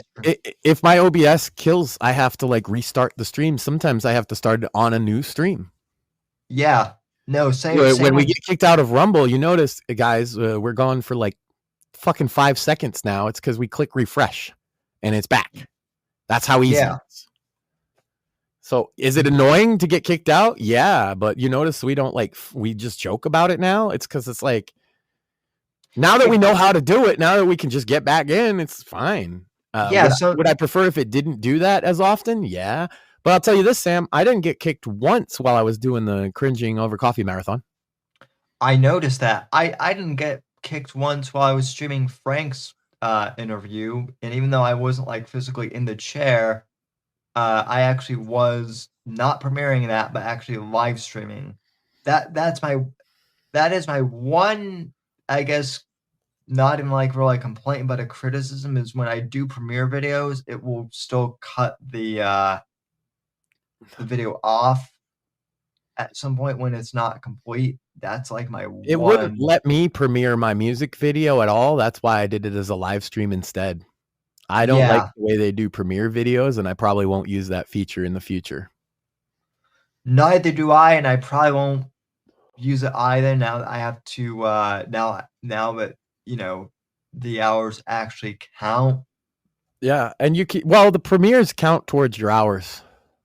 Yeah, but if it's not going to play the whole video, exactly. It's like we could just do a stream. You can wait 10 seconds at the beginning to make sure it doesn't cut it off, right? It's not hard to get around. Well, basically, if anyone from Rumble is listening, please fix premieres to make them a lot easier for us to use. Until then, we're going to lean on the streams instead. And so it's a redundant thing to have if it's not going to work properly.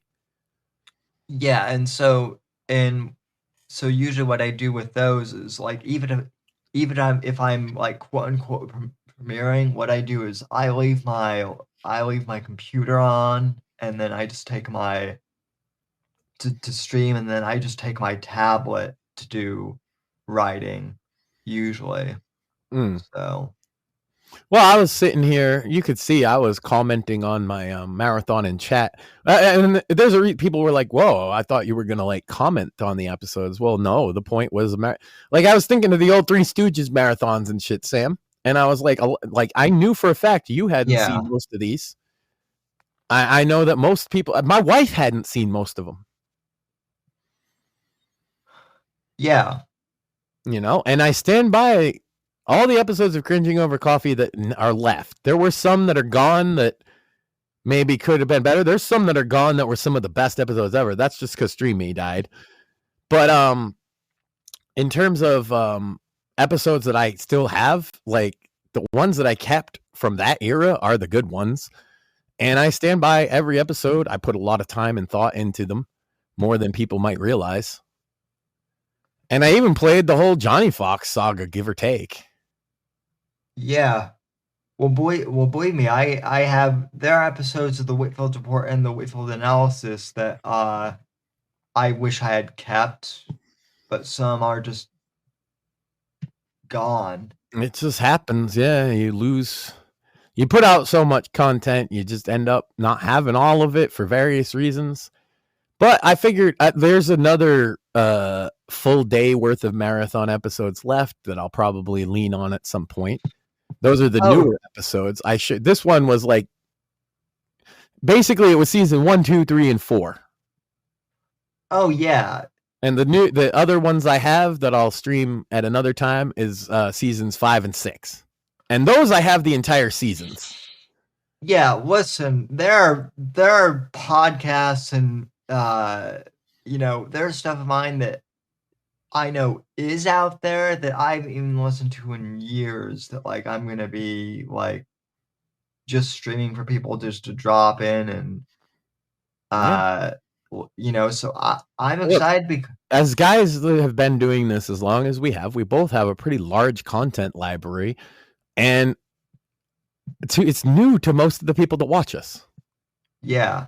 So, I mean, look, if people didn't like it, if that stream didn't perform as well as it did, Sam, I would say I'm not going to do it again, but it seems like people enjoyed that.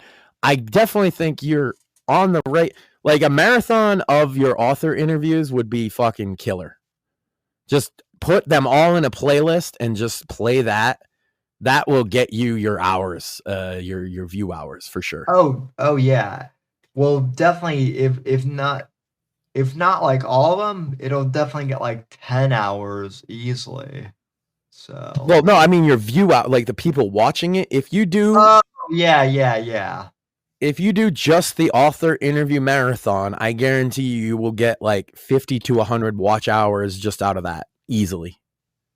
Yeah. Easily. Just do that one time. Maybe you don't even have to do all of them. Do 5. A 5-hour stream or whatever. They might be closer to 6 or 7. But you usually stick hour and a half on those Monday shows. Yeah. You got a tight time limit. I would say, yeah, show those back to back. And I think people will watch them. I was testing with the Cringing Over Coffee marathon, and I'm going to tell you, Sam, it got me. I needed 30 more hours. It got me over quadruple that. We do have some like longer form ones, like the one with Andrew G. Nelson, that are going to be great though, because that one is like close to 5 hours, and so that was one of the best episodes last year too. Yes, on this show anyway. Yes, the Monday show is the whole different. That's the thing is like they are different. You know, it's very different content. Obviously, the Monday shows are just much more marketable at this point, in my opinion. We just come in and have fun now. And we kind of see it that way. I mean, maybe it's just me, but we kind of see it that way too. I don't even interfere or ask about your Monday show because you do such a good job that I feel like I'd just fuck it up if I tried to insert anything. I mean, we do good shows, you know, here. That's the thing about the author shows, though, is like I mainly don't do much planning other than just like talking to, you know. But that's the appeal. Yeah. If you guys haven't figured out by now that that's why Joe Rogan is so successful, I don't know. Like, I see all these like course, you know, all these online courses on how to podcast and interview people like Joe Rogan. I'll give you some free advice. Just talk to people like normal human beings. I know that's hard for people to do, especially Zoomers, but it's not that hard to treat people like humans. Yeah, well, it also helps when you're actually interested in what the person is saying, which you clearly are most of the time. Yeah, it's a good show for a lot of reasons. I'd say like what we do here is more akin to Johnny Carson or Howard Stern. You know, it's a late night comedy show as I look at it. Yeah.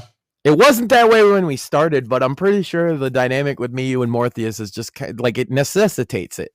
Even so, though, it flows naturally, and like that's what I'm saying. Like I have fun doing this. It's honestly the hardest part for me, and same thing with the Monday show, and same thing with like books, honestly, is social media and promotion. That's the hardest part of this gig. Well, but we're not shameless.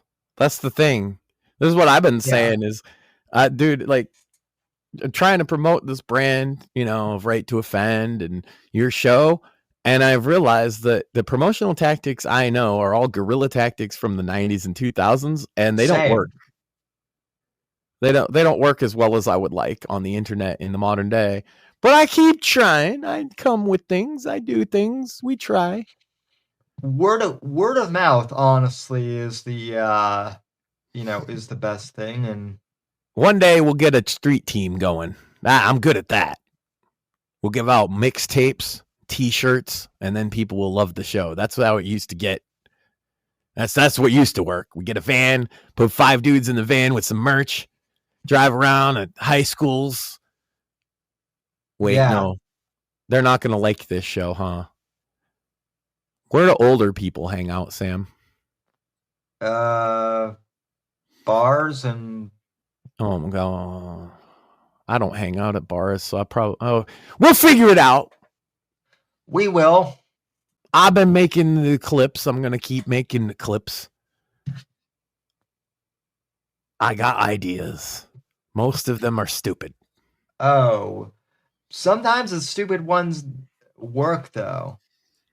Well, I'm the Raid to Offend theater, or some variation thereof, is something I've been working on a long time. That's an idea I've had forever.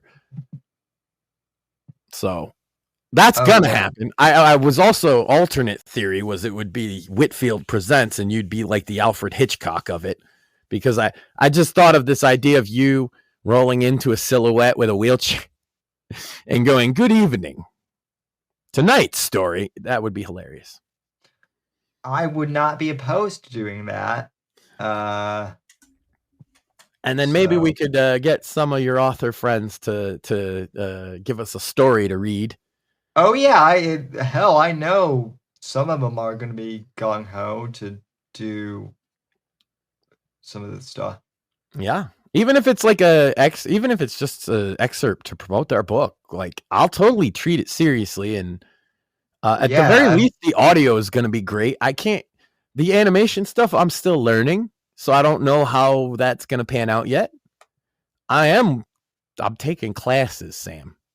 I think the audio was like more important, but good on you. So we want to bring independent stories to life. That's my goal. Yeah. Well, and we're, we DIY a lot of, stuff here too. So, and that's it. I got already, I have for, a proof of concept. We have 2 stories ready to go, Sam. So it's not like we need anybody else to do this. I'm not proposing an idea here. I'm telling you what's coming, essentially. Yeah. And how we could make it better. Yeah. I mean, we got all these really creative, writers, and I'm sure that they write a lot of stuff that's kind of just like, hey, I can't make a book out of this, but it's a good little short thing or something. So hopefully we can get some. Maxine wrote one and I wrote one that we have so far, though. I wrote one on my Substack that I'm not going to put in a book or anywhere. I just think would be fun to read. Where John Ryder's dad fights zombies in an alternate universe. It's only like 500 words.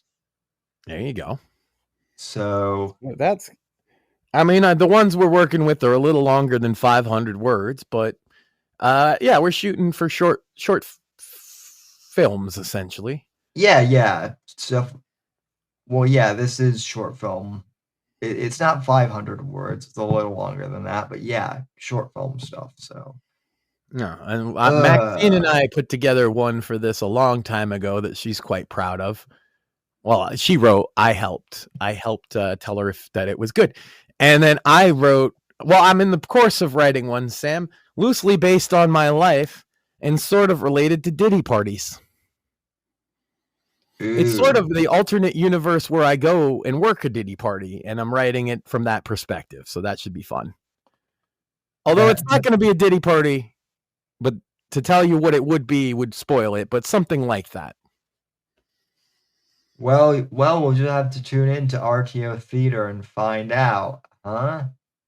Yeah, I plan to debut that next week, actually. So, yeah. That's why I say it's not just a kernel of an idea, Sam. It's almost fully baked already. No, I know. And what else am I working on? Music. I'm gonna have a new track for the new season of Bits and Bones. Do you want a new track for the show, or do you just like that one? I like this one, but I do need a track for the Monday show, even if that one is just taking out the live part of the whistle. True. Well, we could work something out. I'm gonna be working on a lot of things.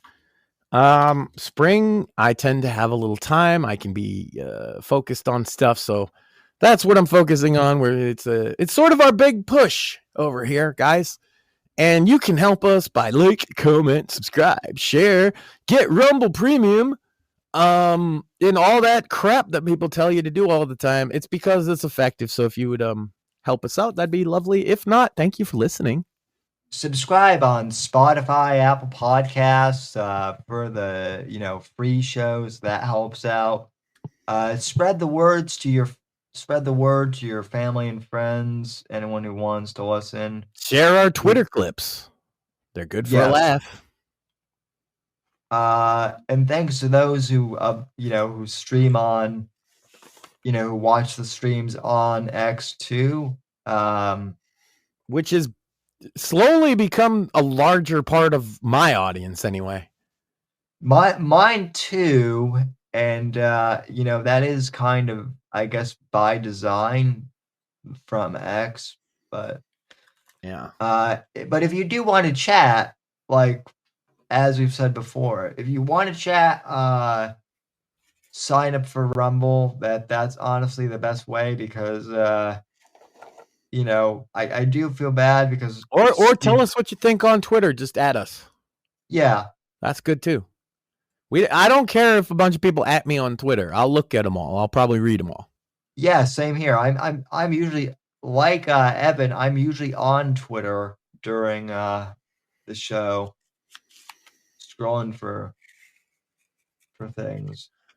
So yeah, we got a lot to look forward to. I'm so happy for you to be joining us in the creative program. We're now like a tag team duo of destruction. Gonna run roughshod over the marshes of the world. Well, we already were, but now we're going premium, baby. So you know what he does for premium content? You'll love this. He just reruns all the same episodes that he already showed. Oh. Yeah, that's what he does for premium content. What a lazy fucking hack. Of course. Our premium content, ladies and gentlemen, at least mine so far, and Sam's got some coming, is more than just watching old episodes that you've already seen. See, you notice I did the marathon. That was free for everyone to see. Why would they? Yeah, but if I'm gonna replay content, I'm gonna do it for which I am. But everyone's gonna be able to see the old content. So. Mm-hmm. And like I said, old movie reactions, stuff like that. That's gonna be the stuff behind the behind the paywall. Some niche stuff. It's gonna be a fun time. Yeah, so. we're doing great. We're pushing forward. Obviously, Maxine is working on what her stuff is going to look for, what it's going to be going forward. Obviously, her co-host there is just had a baby, and they're doing great. By the way, for anybody who is wondering, Baby Welder, as they call her, is very adorable, and Mommy Penn and her husband are doing great, but they don't exactly have a lot of time for podcasts, Well, hopefully they at least have time to listen to podcasts, but if they don't, I understand that as well. Well, so yes, she's a listener, but not exactly able to do. So we're working on that. We have obviously been heavily involved with a lot of my streams lately, so there's that. Well, we appreciate that. So, and of course, if people don't know, a lot of the artwork that we create is her. Yes. She does a good job trying to help everybody out, and I wanted to give her a little bit of shout out here. What will Sandwich Makers look like going forward? We're not quite sure yet, but there will be something. So I might have a guest or two who might be interested in going on Sandwich Makers, or at least maybe not. If not the Sandwich Makers directly, they would be interested in talking to her. So. Yeah, well, I think she's going to be leaning more into the Maxine's mortuary scary stories type tip, and people seem to like that, so that's fun. We got a lot of ideas, Sam. We're trying, we're pushing. This is for all of us I think even you, it's been a bigger push to try and actually make a dent. Instead of just kind of accepting our fate, we're now kind of trying to take it by the reins in a way. Absolutely, for sure. That quote Ill Bill of nonfiction. You don't get a record deal. Nobody just gets that shit. treat the label like a slut and then rape that bitch. Yeah. Well, if in you, other words, kick the door in is a nicer way to say it. I just quote underground hip hop, Sam, and it's all a little fucking offensive. All right. I mean, kick the door open. That's what I've been doing ever since I've started podcasting. That's true. Same with publishing. So yeah, RTO Media, kick the fucking door open is our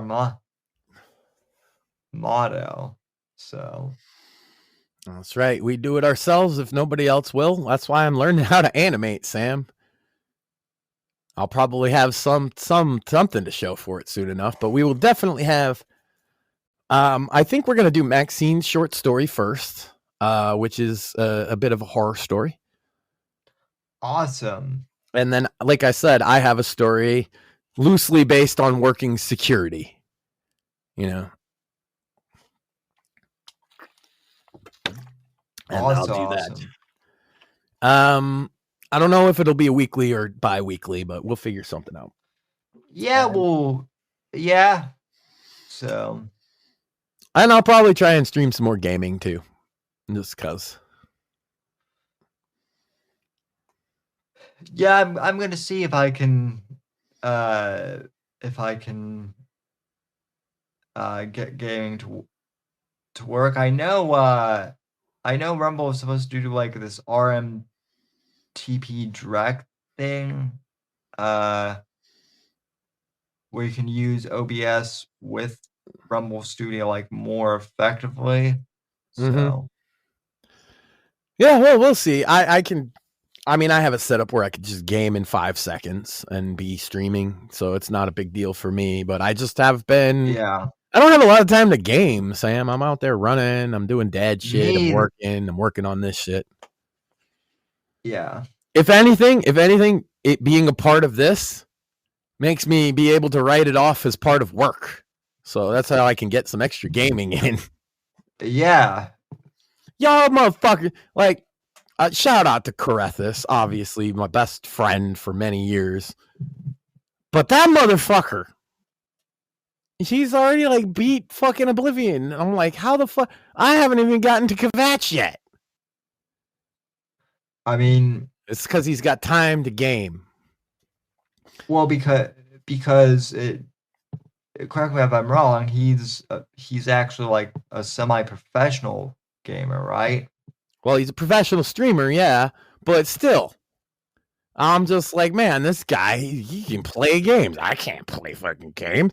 But you know the benefit of having a friend like that, Sam, is when I play like an MMO game with him, he gives me all kinds of shit. He ain't gonna be mad about anything I'm saying either. He could hear this, he'd be like, yeah, that's it. That's my bro. Shout out to Carethus Betnesh on Twitch. He's every day now. So I do have friends though that are like professional game streamers, and they tell me that they like reading my books because for them it's a break from work, which I find funny because like a lot of people play video games as like a de-stress from work, but in this case people read to de-stress. So, well, and some of these people nowadays will purposely play games that they don't like because it's good content. That must not be as fun as people think. No, playing a shitty hard game just because that's what you got to play is not always fun.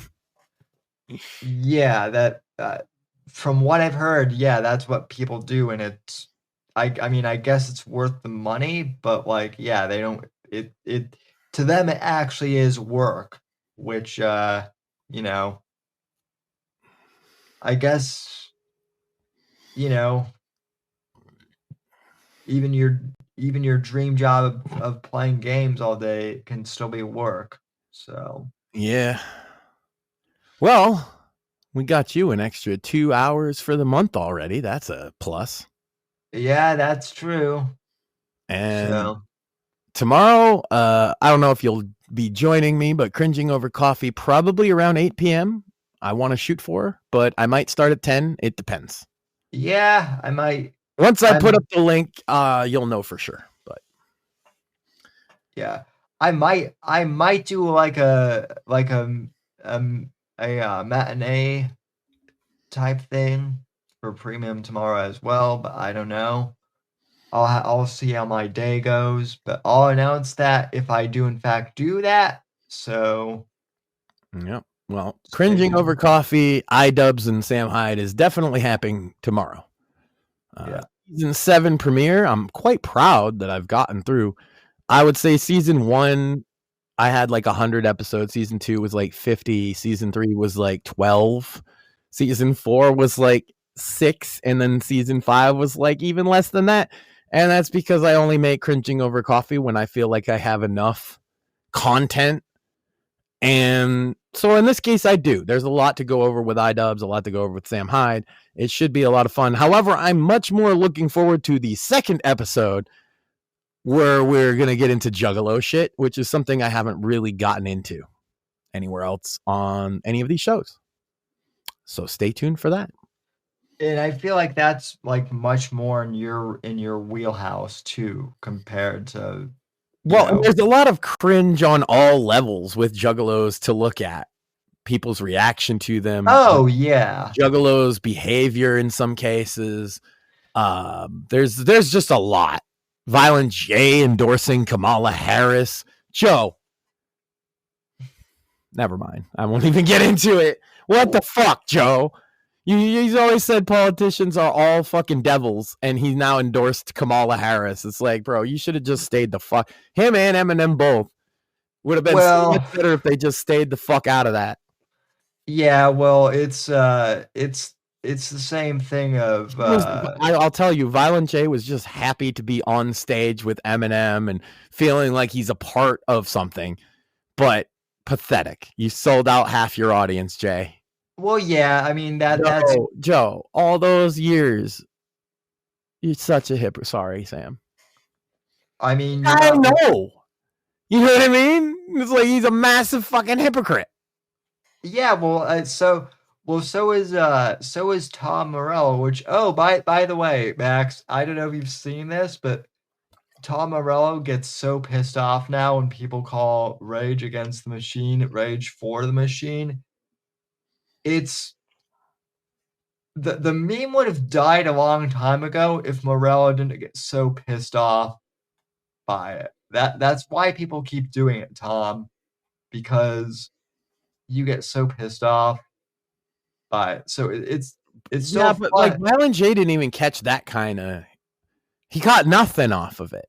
Nobody cared, and so he threw his with the people who do care. The very few people that did care, he threw his reputation in the fucking toilet. Yeah. And when you already have a cult fan base to begin with, it just seems a stupid idea, but I digress. We'll go over the cringe Juggalo shit on that episode. I have so much I could talk about. Listen, can I ask you a question just kind of about like as a teaser? I won't ask for specifics. So, there's a saying, stereotypes are stereotypes because they're partially true, right? I would imagine that there are some stereotypes at Juggalos that are true. No. Right? No. Oh, okay. Well, that'll be interesting then. Not one. I'm serious about that too. Not a single one. Because it's kind of like on here, man. I while out and say fucking crazy shit does not equate to me. Right. Right? Juggalos, you might see some cringy stuff, and then that same dude, it's hard to explain, but no, I would say that the Juggalo, quote unquote, I hate the word community, but the Juggalo community is the most diverse group of people I've ever met by a landslide. It's not even close. Yeah. And so the only stereotype you could actually legitimately say is like true of Juggalos is that they're excitable. They are really, really into the stuff they're into. That's and also that no matter what stereotype that you put on them, there are going to be many, many people within the group you're looking at that break that mold, no matter what you say. If you say juggalos are mostly white, I'll show you a ton of black ones. If you say juggalos are mostly like low class, I'll show you rich doctors. If you say like, that's the point, is like they are almost stereotype proof. And the reason we're like that is because all those stereotypes that you've heard prevent everybody from seeing what's going on underneath the fucking circus tent. Well, the stereotype I've always heard is that juggalos are esoteric. I'm not sure what that would mean, but I guess you could say that's kind of, no, because there's some really mainstream ass juggalos and there's some dumb motherfuckers. Fair enough. Either way, it should be a fun show, so tune in to That's that. right.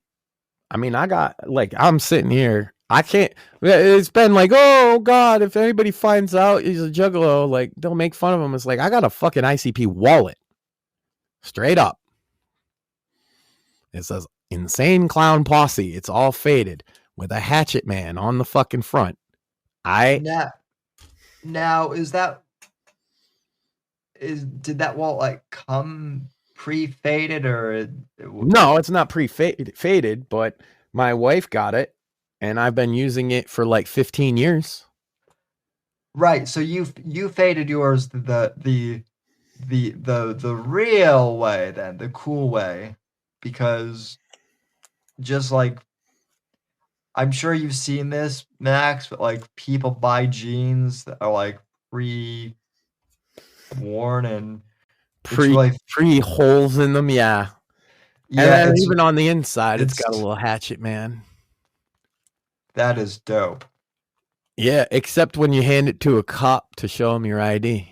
Oh yeah, that's And then they're like, "You're in a gang, huh?" And I'm like, I guess so. Technically, yes. Woot woot. Now see, I could maybe get away with that if a cop asked if I was in a gang, because I would just say, "Why, yes, officer, I'm part of the Crips," and then that joke would go over the cop's head, and I would probably end up in jail. Or not go over their head, but it's just such a bad joke that they beat your ass. Yeah. They're like, "Oh yeah, now you're even more crip, huh, motherfucker? Think this a fucking game?" But yeah, we got a lot coming. The Juggalo episode, I think, will be probably one of the funnest ones I've done in a long time. I got a couple other episodes, but see, if I'm gonna go the next level up of talking about more famous people than usually I talk about way less. Then that's gonna be the new format. So I might just do a Ethan Ralph episode, as much as I never wanted to. I might just do like the ones that get clicks. I don't know. We'll see. I have a couple good ideas though. And I always try to keep my own spin on things because I hate ripping other people off. Yeah. You might not like what I put out, but you can't deny that I'm original. That is very true. And I'm going to try and keep it original. I don't use a lot of AI, although we're not opposed to AI around here being useful. No. I don't, for the simple fact of I'm trying to create stuff. Yeah, it can be really helpful. Like the music, for example, AI music, it would be a lot easier for me to just make all that. But I don't know how that's going to play out in copyright down the road, right? But I do know that the songs that I make that are original, that I gift to you guys, are completely yours to use without any. So that's why I lean towards not using AI for certain things. But I do think that the way you use AI is completely fine. See, that's the other thing is I say I'm not using any AI for stuff, and people will be like, yeah, good, fuck AI. And I'm like, well, but Sam does, and it helps him, in a lot of ways. Like you said, making thumbnails, other things. We're not opposed to it. So if you get that impression, I'm sorry, but What I've always said is I I view AI as a tool, and I think It's another paintbrush in your toolbox. yes, anyone who is afraid of AI just replacing them, I literally had a guy say, "Well, I'm afraid that AI might become a better writer than I am," and I said, "Well, that's understandable. If you're really afraid of that, then you might just want to become a better. That's kind of motivation to become a better writer." And in all honesty, but like also the AI and the chatbots need so much prompting, um, that like I don't ever see um like a lot of indie authors in the fiction realm are afraid of AI replacing them, and I don't see that happening, honestly, because They are competition, though. They're not wrong in that way. It is competition. I just think that humans can outcompete the AI at the moment. yeah, Can we predict how that might turn out in 25 years? Probably not. But right now, AI writes drivel. Let's be real. yeah, We all know AI creates slop content. And the reason I don't use it is because I'm trying to create. Maybe everybody thinks my shit's slop too, but at least I'm trying not to lean on anybody else. that's kind of my point is, um, there are lots of people who are like, well, fuck AI, but then their stuff is also drivel, right? So Yeah, it turns know. out that most people can't write even as good slop as the AI actually, and that's why writing is a valued skill. Right, Go that right. figure, right? Yeah, a lot of people can write and they write badly. That's why good writers are valued. Yeah. All AI is really going to do is, in my opinion, is going to push those bad writers out completely. Yeah, And the good writers that are left are going to stand tall. That's my opinion anyway. Yeah, that's you pretty much summed up the argument I've had for the past like 2 years ever since the AI debate. Well, you get the baseline, right? Started. Like if you make a graph, like this is the level where AI is writing is at, okay? If you're here underneath, why are you writing? If the AI is here and you're down here below it, why are you writing? If you can make an AI generate a better story than you could ever write, I think that that's going to have an effect on those people where they're going to stop and maybe they'll try and use the AI to make their shit. However, the flip side is if you're a good author, you know, I said like this is the baseline. If you're up here, you're winning. Yeah. And even if you're right here, you're at least competitive if you're on the line. But if you're below the line of what AI can produce, this goes for artists as well. Look, if your pictures are worse than what AI can produce, I'm not sorry to say your job probably will go away. Well, that's the other thing too is like the pulp art, some of the pulp art covers that I've done with AI. Some of the artists that I've, some like the pulp artists that like I really like are literally dead. Some of them, and nobody, unfortunately, like some artists are so unique that nobody knows how to like even replicate their art style. Well, for example, it's not an artist, but Studio Ghibli being recreated as through ChatGPT recently, right? Yeah. That's an art style that most people considered you couldn't just recreate, and yet it does a good job of it. If you were in the vein of trying to draw Studio Ghibli-esque shit, and you're not as good as the AI, well, who's going to get your stuff when the AI can make it for them for free? You know what I mean? It is tough for artists, but I do feel like talented artists in every genre are going to outcompete the AI. Right. But the problem is a lot of people are less talented than they think. In the smart artists, and I actually have an artist, like an actual painter who might be coming on too at some point. But a few of my artist friends have said that the smart artists will learn how to integrate AI into their toolbox. Again, like we've been. Well, that's especially if I mentioned the line. If you're on the line, if you're equal to the AI, not better than it, that's how you differentiate yourself, is by integrating it, using it to make yours better. But the people above it, they're not going to need that. No. Everybody below it, though, you either have to get on its level or it's going to outcompete you. And I know that bothers a lot of artists. And the fact that we talk so much about independent artists, I don't want them to feel like it's an attack on independent art, because most of the artists that we talk to and about are more talented than the fucking AI, obviously.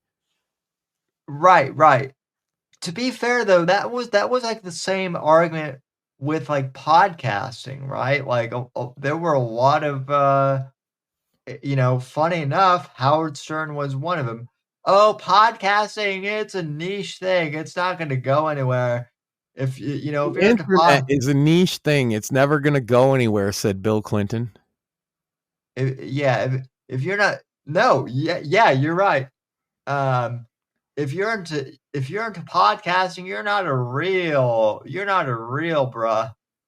broadcaster. Yep. Yeah.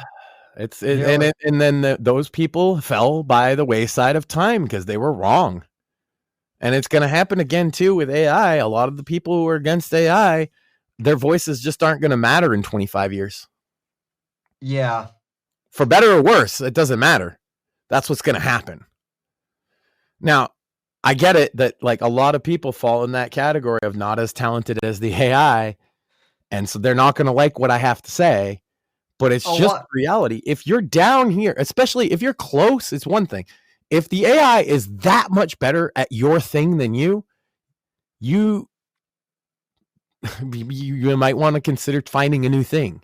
A lot of it is fear of the unknown too, right? Like and granted, like AI is still relatively new territory, but it's like, well, if you're worried about like AI just completely like replacing creative writing entirely, then I got news for you. We've got other problems because AI has most likely replaced other things too. A long time ago. There's a lot of things that AI has replaced a long time ago. People don't even realize. Yeah. It might not be like a chat bot like the AIs that we're used to now where you talk to it. But yes, AI have been running a lot of things for a long time.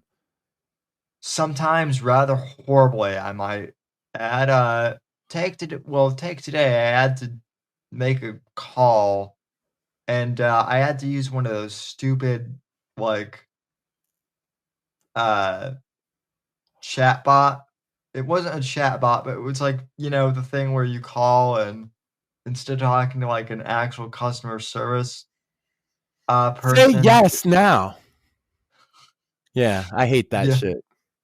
Oh, it's horrendous for my stepbrother who has cerebral palsy because like he actually like he has a bit of he has an impediment, so like his voice can be hard for me to understand too, right? And I can understand him pretty well. The fucking robot, like I'm not even making fun of him, but it's hilarious how it doesn't understand him at all. Sometimes they don't understand me a lot of times, and you might think that's weird because I speak fairly clearly. I don't know why. Something about like a northeastern accent just doesn't vibe with it, I guess. Yeah, it does understand my mom's But it's weird because the people with like Boston accents, it does get, but me with like, I have barely any Massachusetts accent at all. Are you that actually is surprising. Because I was gonna make the joke that like well, at least the people in Boston can't be understood either, but no, if they can, that's No, if I weird. talked like that, if I was, from Boston and talking like that, it would understand me just fine. But I speak like myself and I try to be clear and concise. And it's like, I don't know, this guy's speaking French or something. It did that to me. It did that to me this morning, and I was like, "What the fuck? Is it because I haven't had coffee yet, or what?" But no, it was just There's been a moth, Sam, I'm trying to fucking catch. If you saw me get up a couple times, I was still listening. I was running around chasing a moth. yeah. Well, I was just trying to kill like another, so we could get to 4 hours and round this thing out, which we have. Hey, We've pretty much done. So and it 3. feels like 2. It's always a good time. Yeah. Did I threaten? So- Well, no, I threatened Andrew Tate today. I was going to say, did I threaten anybody today, Sam? But I have. I have Not a threat, Tate. You're a bitch. You won't fight me. No balls. Bald. No balls. I haven't threatened anyone, but I will say this: hey, Mersh, for someone who you said had an irrelevant brand, we're pretty fucking relevant, dude. I thought you were going to fight Ricky Berwick, though. That's why I added it to the. Well, I put Morpheus in because triple cripple. Well, yeah. I mean, look, Ricky Berwick. Let me tell you something, brother. I could just blow that guy over with Now it's sounding like a gay pornography, Sam. Damn it! I totally walked into that one. Damn it again! I said walk. Something you shouldn't be doing. Sam being walking into things over here, proving Shmuley right. Damn it. And if Shmuley's right about you walking, then he has to be right about the PCP as well, right? Obviously. Well, Sam just likes to get wet, guys. He doesn't even know what that means. That's the funniest part. That's what they say, because they call it sherm or wet. Uh-huh. So when you smoke PCP, you're getting wet. That also sounds gay. The fact that I have to explain it should prove to everybody that you don't do PCP. Yeah, that I'm like, if you smoke too much PCP, they call it wet brain, like you're permanently fucked up. Oh, I have heard of that, but I didn't know that. Okay. Well, because you can also get wet brain from drinking too much. Notoriously, Ralph's wet brained out hard. Yes. Yeah, so I do know wet brain from alcoholism, I guess. There was this one dude, what the fuck was it? Lurch, Big Lurch, rapper, right? Cool guy, I guess, until he did a whole bunch of PCP and then killed and ate a woman.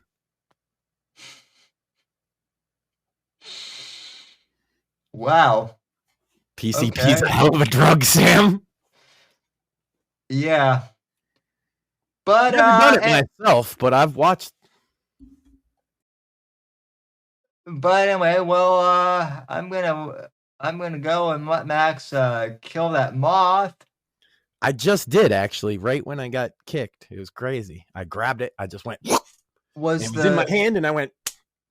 All night I've been fighting this moth, Sam. Now, you know who the victor is. And it was a shame we didn't. And it was a shame that the camera cut out right then and there. I know, because well, it's good because then nobody saw me eat it. Oh. Well, So yeah, Sam Whitfield, Ricky Berwick, 1-on-1. It's happening. Let's fucking go. No, Sam Whitfield, Morpheus, and Ricky See, Borough. I got the little fucker. Yeah, that's a Oh, moth. you did. I'm in a basement. The fact I get moths, it's better than spiders. Well, did you I train the spiders, Sam. They don't come down on me no more because I burn them with a lighter. Those are smart spiders. Well, every year or so you have to teach the lesson again because they're new spiders. So you just wait till they come down. They're usually like them daddy long legs types because I'm in a basement. And I just light the motherfucker and then they crawl back up the burning fucking strand. And then all the other spiders, then they know if I go near that guy, he's going to burn me. Yeah, like I said, that's because they're smart. That's right. But, anyway, and that I'm genocidal against spiders. It's a combo thing.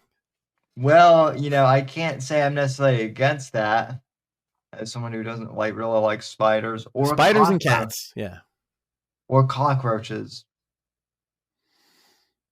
That's a losing battle. If you got cockroach, if you got a cockroach and you want to kill it, there's like 10 million more.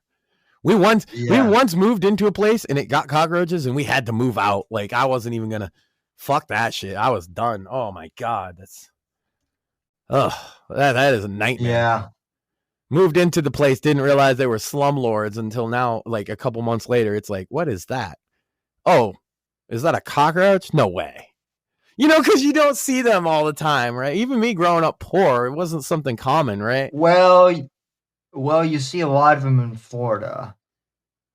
Even that makes sense. It's warm down there. Yeah, even in really clean places, you see them ever. Well, here it's only where Guatemalan illegals live for some strange reason.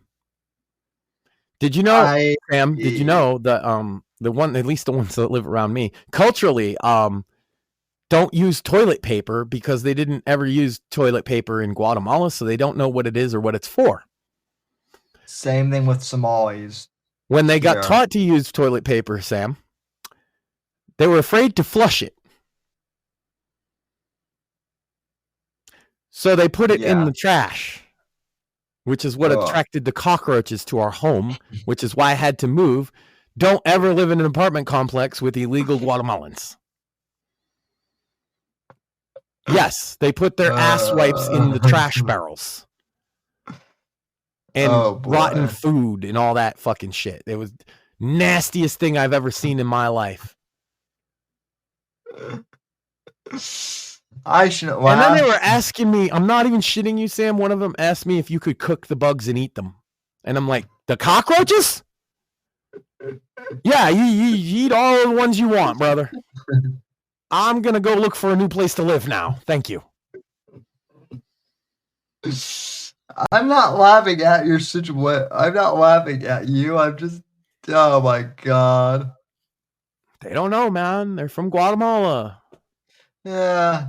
Turns out they what it is they have those like those septic toilets.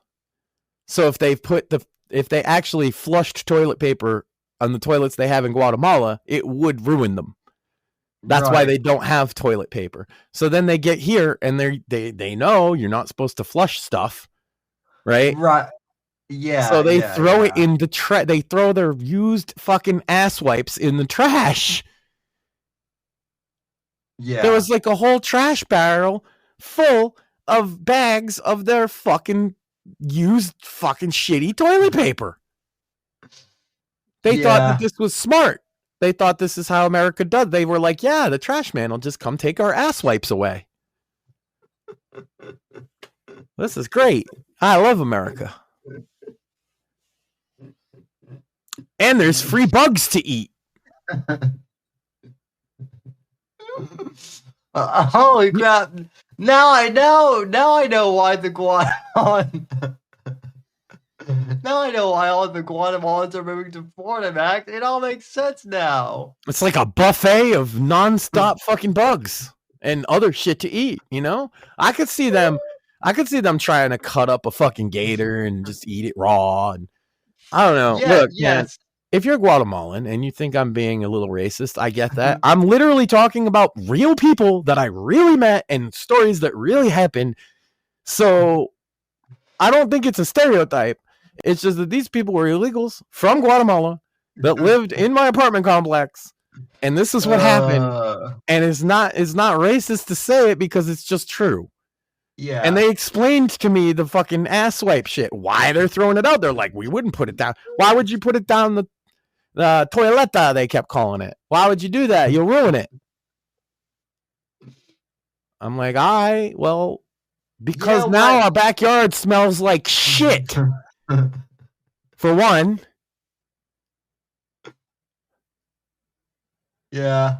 And I mean, they're South American, so like, think about the diet of the shit that they're producing. Lots of chili powder, lots of tacos and beans. Oh no.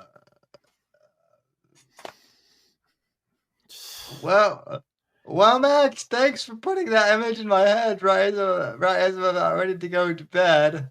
I won't be able Just to picture it, Sam. You walk outside, there's like 12 barrels, and one of them you know is the ass wipe barrel because it's got a horde of flies over it. A big, thick fucking cloud of flies, and you can hear it, like that buzzing sound, you know, when there's like a trillion bees. It sounds People were like, you know, why do you have to move? It's a little racist that you're having to move over this, Max. You try living with them. I smelled enough Guatemalan shit for one lifetime in that short couple months we lived there. Yeah. Damn it, even taking off the headphones, I could still hear all that, so... Well, look, the ass wipe barrel was actually less disgusting than the remnants of raw meat barrel that they had. Oh, yeah. Just a swarm of fucking flies in my backyard, and people are like, why do you want to move? I can't even take out my trash. I need a gas mask because it smells like Guatemalan shit. That ain't gonna be an N95, Sam. That ain't gonna cut it. You need a respirator. Probably some Axe body spray too. Maybe some Febreze. And that ain't gonna make it clean. It's just gonna make it smell a little less. Yeah. The old white trash bath. Spray it with some Axe. Yeah. And I've grossed you out enough for the evening, Sam. Well, yeah, I think we've grossed the audience out enough. And on that note, folks, that is the perfect time to close the show. So tune in. Deep fried cockroaches. Deep fried cockroaches. That sounds like the name of a Frank Zappa album. Actually, it's gonna be the name of one of my albums. Which, by the way, since it annoys certain people that I like watching Frank Zappa interviews, that's going to be a premium thing that I do. Just Frank Zappa reaction videos, because why the hell not? So more great reasons to tune into premium. There we go. It's gonna be a good month for you and us both, Sam. And I'm stoked. I gotta grab some sleep because, like I said, I gotta do a 15-mile in the morning. And you got a whole almost 3 extra hours on the month this month already. That's a good head start. Yeah, and we're 3 hours into the month, literally. Exactly. You've been streaming the entire month of May, Sam. Yay, progress. This month, Sam has been streaming the entire month of May so far, guys. You guys need to like, comment, and subscribe for all of this man's hard work. He has streamed the entire month of May. And hey, sign up for Rumble Premium and get all out of our content. Isn't today like the commie day, like May Day or whatever, where they all protest? I think. Or did they forget because they protest every day now? Both. All right. Well, we'll see. Well, I'm sure next week that we'll be talking about nothing but that. Yeah, I'm sure. Next week we'll be talking about commies burning down Tesla. Oh wait, they've already been fucking doing that for. Well, real quick, shout out to the Orthodox Jews in Brooklyn that kicked the shit out of Antifa for trying to close down their synagogue. I saw that. Bro, you tried to shut down a church in my neighborhood, you'd get the same response, bro. You don't get to shut down somebody's church. That ain't how this works. And you're lucky all you get is a little bit of pushing and shoving, and the cops come in and save your fucking ass. Because I'll tell you right now, of all the people not to try and shut down their church, Jewish people won't take kindly to it. Yeah, well, and let me tell you something too.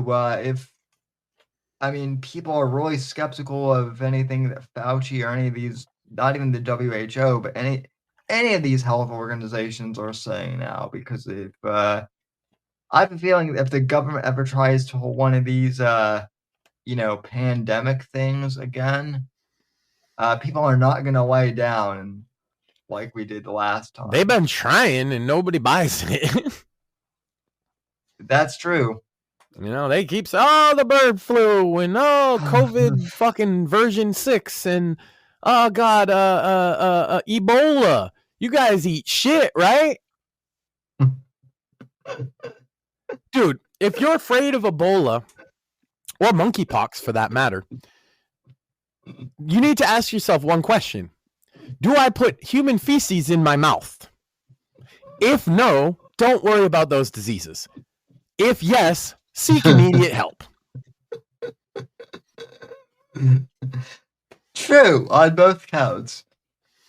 You know how you stop Ebola, Sam? You wash your hands after you touch poop. That's literally it.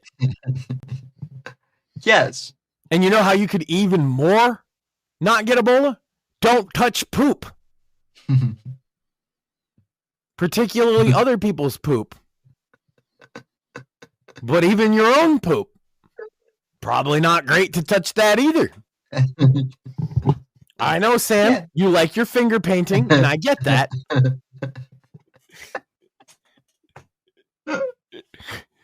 It's like, come on, who are they worried is gonna catch Ebola? Like monkeypox you can get through like gay butt sex because you're touching poop. Well, but Ebola doesn't even spread that way. The only way to get Ebola is to literally take shit, put it on your hands, and put that in your mouth. You only get Ebola by eating shit. Why am I supposed to be? I don't eat shit. I'm supposed to be scared of a disease that you get from eating shit? Well, Ethan Ralph might be afraid of getting Ebola then. That's right. And even he didn't get it. I feel bad about making that joke just considering what it's based off of, but yeah. I feel bad too, but I couldn't pass it off. Listen, if I don't make that joke, someone else will. And has. Yeah. He eats lots of poop, so yeah, he should be worried. But we'll be fine. Well, I'll be fine. I don't know. I don't know how your dining habits go, but I just assume that you don't eat poop. Seems a rational assumption. No, I don't. But on occasion, McDonald's can taste like shit. True. So that is definitely true. And nowadays it's expensive. Yeah. You know what? Yeah. You might as well, if you eat McDonald's, you might as well eat your shit afterwards so you can get double value out of the menu.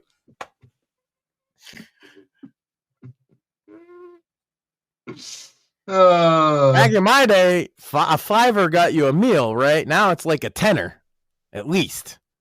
So you see, double the price, you got to get double the value, and you'll only do that by eating your own poop. That's why they're worried about Ebola, Sam. McDonald's is going to make us all eat our own poop. Oh, by the way, I'm pretty sure the World Economic Forum would like us all to eat our own poop too. Well, and bugs, which is also not a great idea. Yeah, unless they're deep fried cockroaches, then they're delicious, I hear. Put a little chili oil on them. I actually... Yes, really? They did really put chili oil? Never mind. Go ahead. Oh, and real quick too, since everyone is freaking out about the tariffs, yeah, if you're upset about like the fact that your Temu items cost a lot more, hey, what the fuck are you doing buying shit off Temu? And because that stuff is shit quality anyway. Like, they literally offered, I don't know if you know this, Max, but they literally offered me a sponsorship, and I wouldn't take a promo code because it's not.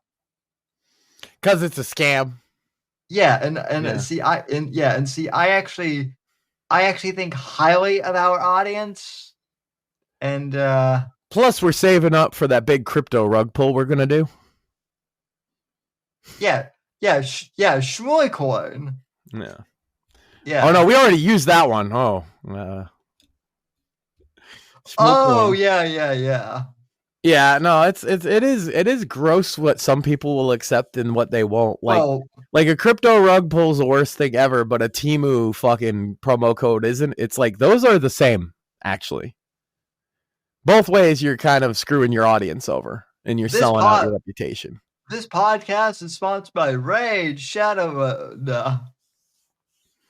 I mean, hey, anything that pops up in my thing as like a campaign ad, I'll read. Except that I never look at them anymore. I never do the ad reads. Sometimes I have more than enough viewers to do them, and I just forget. It's not really my style.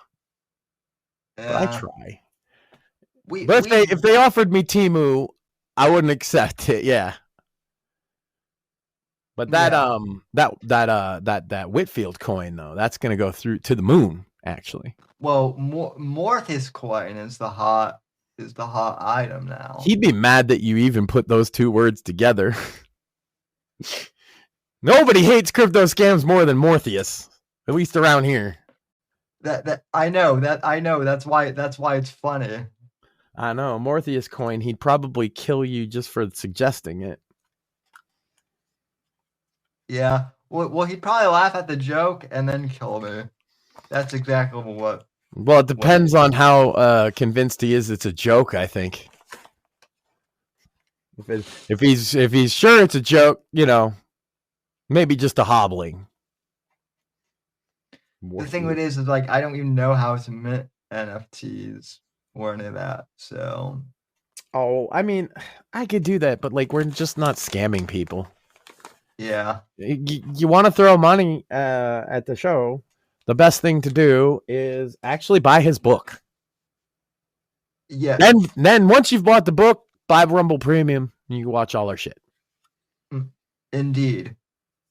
Well, don't just and buy guess one what? book. Instead of getting scammed by a crypto, you get a copy of a book. Yes. Which you could even resell if you get the physical copy. Although I don't know why you'd want to. Well, it's gonna be worth lots of money one day when Sam's famous. That's why. Mm-hmm.